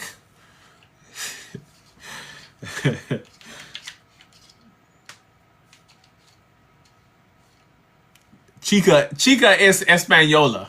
Shit. That girl is not black, but you know, niggas ain't gonna question that until he pissed them off. Then they'll bring it up, you know. But that's how it go. That's that King Jainty nigga that tried to clout chase up off of me and stitched like, well, cause I stitched his video when he was talking about how his daughter was getting bullied because of his posts on social media about Charlie. And that was literally after he made a video calling John a bitch with Deontay because of what John said about that whole situation. And so I stitched and I said, that's crazy that you was just calling John a bitch and that, you know, he was just like, it ain't that serious because he just a nigga on TikTok, and now your daughter is getting milk cartons thrown at her fucking head by some white boys because of some shit you're posting on your TikTok. I said, that's crazy how that worked, right? So I guess he wasn't lying. I guess he wasn't just a bitch because you just proved his fucking point. And he gets mad and like only stitched 5 seconds of my video and then start talking about he a pansexual and I don't talk about black people problems and I don't do nothing for the black community. All this other shit. I was just like, oh, okay. All right, bro. Yeah. All right. You got it, boss. You got it, boss. You got it, boss. But, hey. I said, we in crazy times, man. But, ooh, I'm about to get on this. I've been playing, BAM! I'm playing that Snake Eater. I need your patience. You know, I didn't always have patience. I done came a long way. I done came a long way from what I used to be. Before TikTok, like back in my young days. I had no patience. I wasn't a hothead. I just had I had a bad attitude. I still got a smart ass mouth, but I had a really bad attitude. I didn't start getting patience till I had kids and start settling down and shit. I had to get patience then, but it ain't come. Any tips? I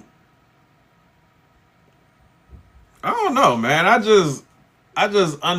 just start understanding that, or I just kind of took the mentality of you can't really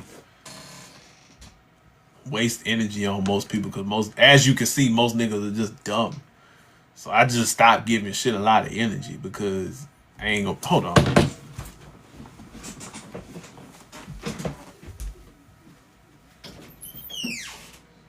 Go get your ass in the bed. Time for bed.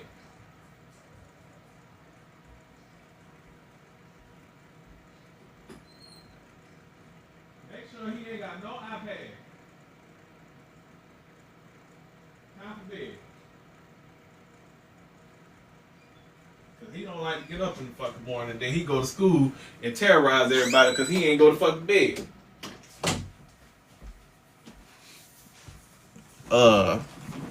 My bad.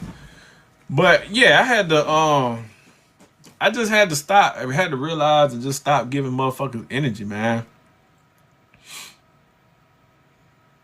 Because as you see, most motherfuckers are stupid.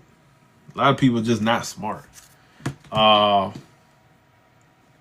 I just start taking the approach of I'm gonna just give you I'm gonna give you the I give people a common level of respect until they don't warrant it anymore, and then I just go on by my day. I guess it just came with time, experience, mellowing out through the kids and family and shit, because I had to, you just realize that, everything just don't require your energy. Everything don't require a reaction because a lot of people are just looking to react. And when you start moving up in the social, when you start getting shit to lose, you start realizing that you can't address everything. You know what I'm saying? Like some shit you just gotta let go. And you just kind of learn over time as your money start getting up, you start getting your career built, your family built, whatever the case may be, and you got shit to really lose, you just kind of start learning discernment on what battles to pick, what things to say, what to give energy to, what not to give energy to, when to stand your ground, when to let shit slide. You just kind of learn, man. You just kind of learn. Because you know you want to protect what you got, because motherfuckers will trick you up out your spot, you know what I'm saying? So with that, you know, you just kind of realize that a lot of people ain't got shit going for themselves. A lot of people ain't got shit, you know. And a lot of people will see you doing whatever you doing or moving however you move, and they just want to fuck your shit up. Just say, cause they ain't got shit to lose. So, but they'll like to see you fuck up. They'll like to see you down bad and join them, you know. So, you know, just like 21, yeah. Like, you just about to get out there and start, you know what I'm saying? Like, for me, it was probably about like 25, 26 is when it started kind of like, all right, time to chill out, bro. You know? Like I said, I wasn't never no hothead that's just like out ready to fight or some shit. Now, the crazy thing, I was normally the nigga like telling like trying to de-escalate all the time, and then my partners was the one. Now I gotta fight because y'all fighting and shit, you know? So, but I was never the hothead. That's the crazy thing. But you know, but because I don't talk about like the shit I used to do, running around in the streets and shit, running up and down North Carolina and getting in all type of hooligan like activity, because I don't talk about that shit. I don't highlight that shit. I don't brag about that shit. Niggas think I be sweet, but and then they get on the internet and try to call me soft, and then, you know, try to fake out when I'm like, I bet when I see you, you got, you know, now, oh,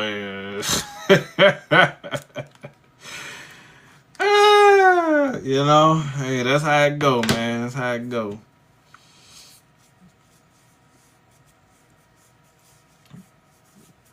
That's how it be going, you feel me? But that's the thing, man, like, motherfuckers gotta stop. People gotta stop assuming. People just gotta stop assuming, bro. But what you will realize on the internet, like I always say, people gonna pick and choose who they like, who they want to listen to, who they want to give grace to, who they want to, you know, feel sorry for. Like, niggas gonna pick and choose regardless. So once you realize you can't win, you never gonna win, because people are gonna pick and choose. So if you're not the chosen one, niggas, you can't win for losing. It's like niggas will make an insult to me and say, well, ain't you the same nigga that got ran off the internet, ran off TikTok, as if that's supposed to be an insult, right? Because I left TikTok for 2 months. You trying to, like, so on one end, niggas will throw an insult and say, oh, you need this TikTok shit, right? You need that TikTok money. You trying to be where so and so at because you hating. But then I step away and show you that I don't need this shit, that I don't give a fuck about this shit, that I don't like. This shit don't pay my bills. Then it's, oh, you got ran up off the internet. You ran off of TikTok. You got ran up off TikTok. Like, you see how you can't win for losing. You'll always be, excuse me, if you're not the person they fuck with, it's always gonna be something. You can't win for losing. That's just what it is on this motherfucker. You can't win for losing. It's always they gonna always find a way to make you seem like the stupid goofy. So You can't even concern yourself with the shit. Yeah, double-edged sword. You can't even concern. You just gotta just do your thing, bro. Just gotta do your thing.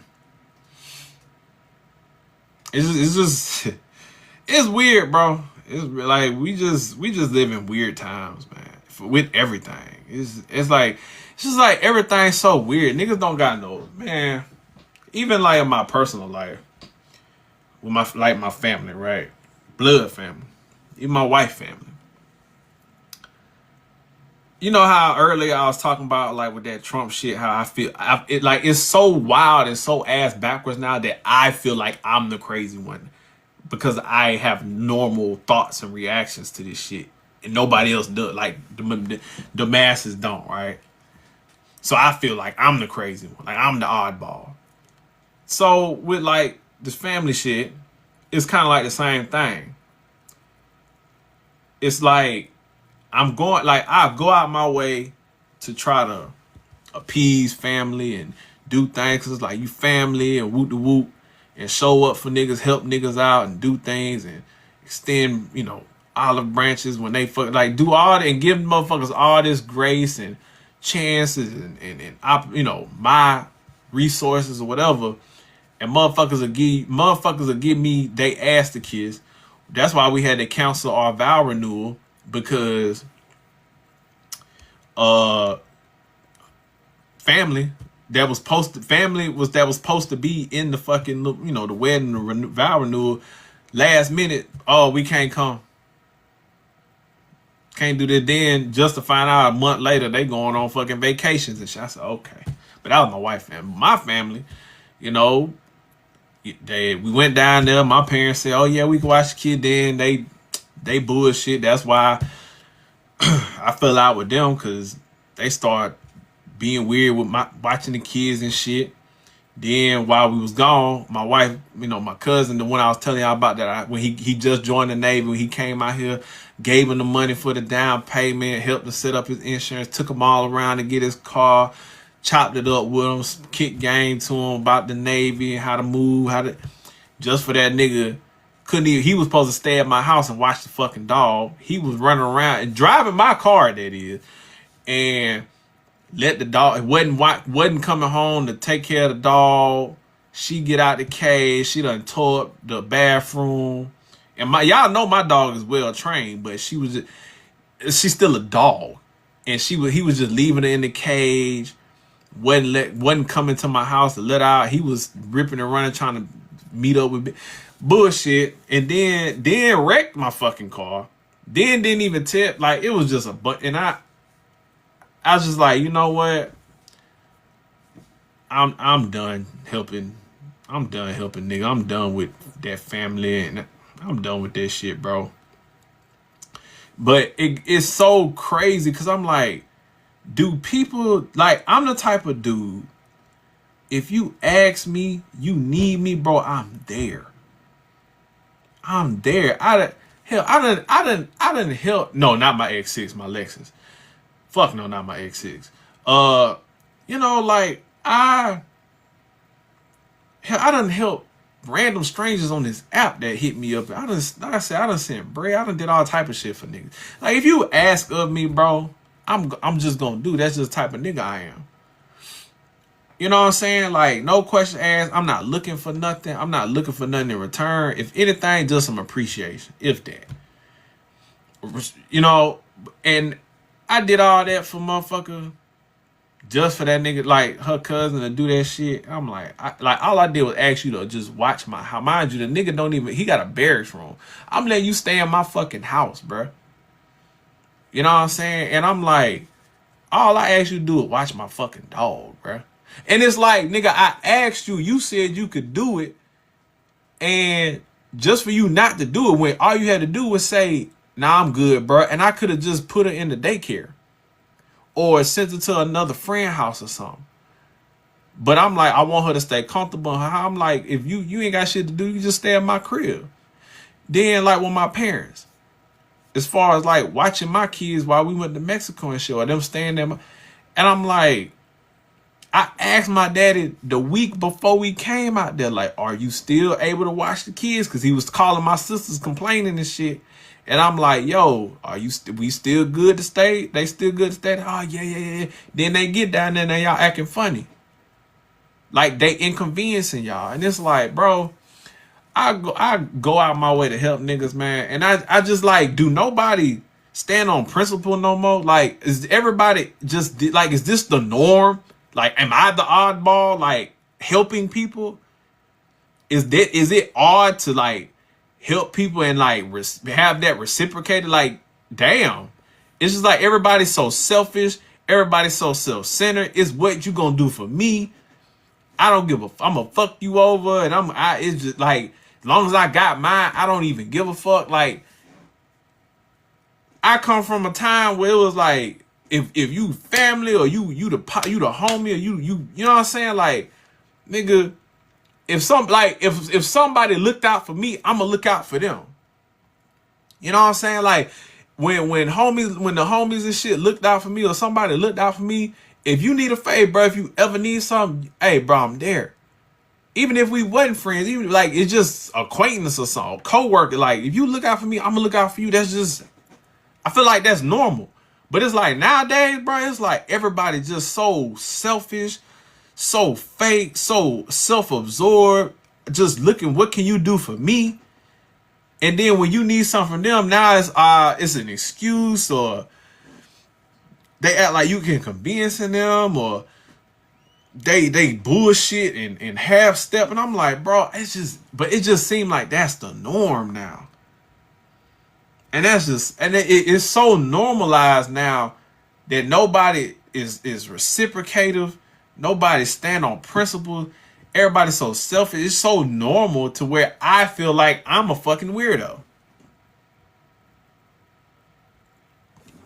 It's so weird, because I was talking to my partner Charles about it, and he was like, yeah, bro, that's why I kind of just stay to myself now, because niggas is doing the same shit to me. My family do the same shit. And so it's like, I feel like if it's just so normal for that type of behavior out there nowadays, like, I feel like the fucking weirdo.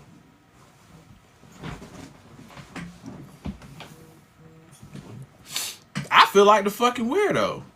And this shit, and when I thought about it, I did get kind of like, you know, a little down about it, 'cause I'm like, bro, that shit fucked up.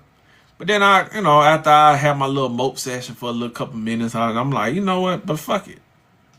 I'ma fuck with the niggas, the small group of motherfuckers that rock with me, and I know I can call at any moment in time they gonna show up.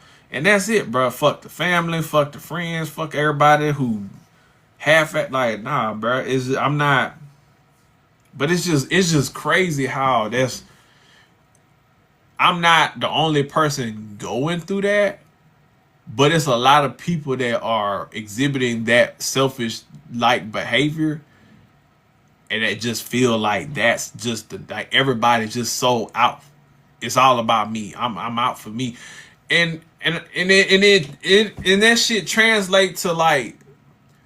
It translates to every aspect of their life, and you wonder why, like, you had these 50-50 conversations, and these niggas ain't shit, and these bitches ain't shit, and niggas gonna cheat, and women gonna cheat, and this is why I ain't gonna get, like, this is why it trickles into their dating lives, and that's why we had these fucking stupid ass conversations every fucking pay period at the beginning and the end of the month when rent is due, because this is how people operate.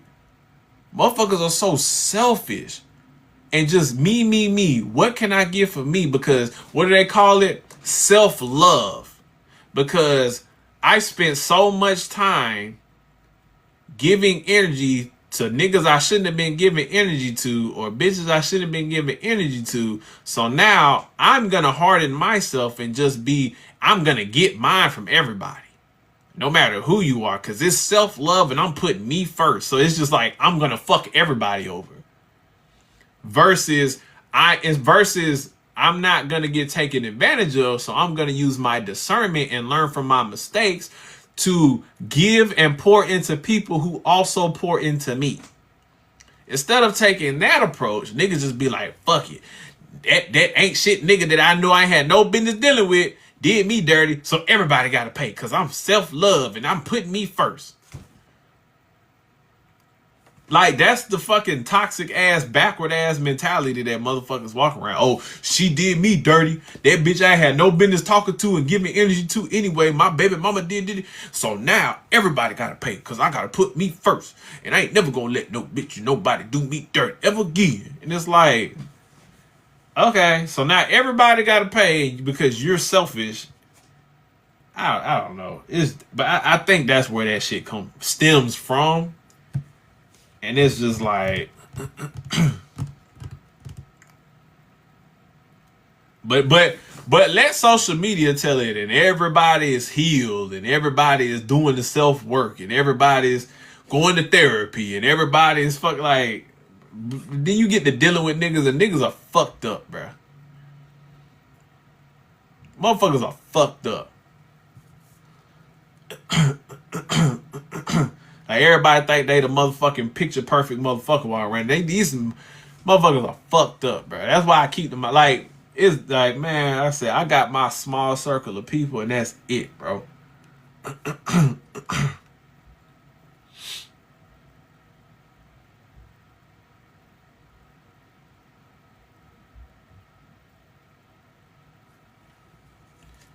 But it's just weird, man. It's just weird. Like, folks don't got. Everybody want to preach loyalty. And it's like they want like they be wanting loyalty from motherfuckers, but then don't even like they don't reciprocate that shit. They don't reciprocate it in their dating life, they friendships life, no aspect of anywhere. They don't reciprocate nothing. It's just, what can a nigga do for me? What can somebody do for me? What can I get out of? How can this situation benefit me? And it's like, ugh, man, that shit. I don't know, man. That shit gets, ugh.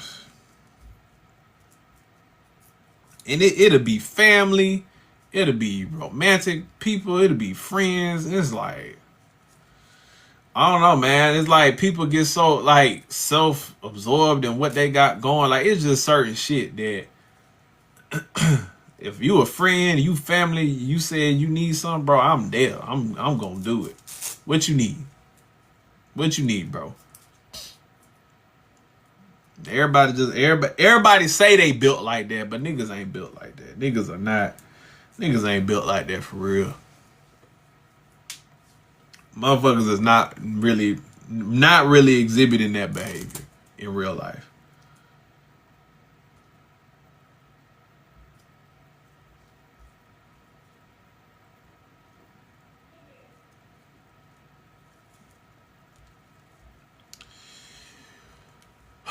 But, you know, life goes on, man. Like I said, I'm still growing. I'm still learning. Still finding out shit about this life shit, bro. It's always something. But I'm about to get off this motherfucker, man, so I can go finish playing me some Metal Gear Solid. Trying to beat it. So, yeah, I'm going to be off for the rest of the week till I fly out Sunday to Charleston, so I'll be live probably the rest of the week. I ain't got shit else to do. Shut the fuck up, Charlotte. So I'll be on live the rest of the week. I don't know if I'll go. It'll either be in the morning around, afternoon time 11, or around the evening 6. I ain't gonna be on too long, so. But yeah, man, I'm about to hop off this thing, man. Y'all be easy out there.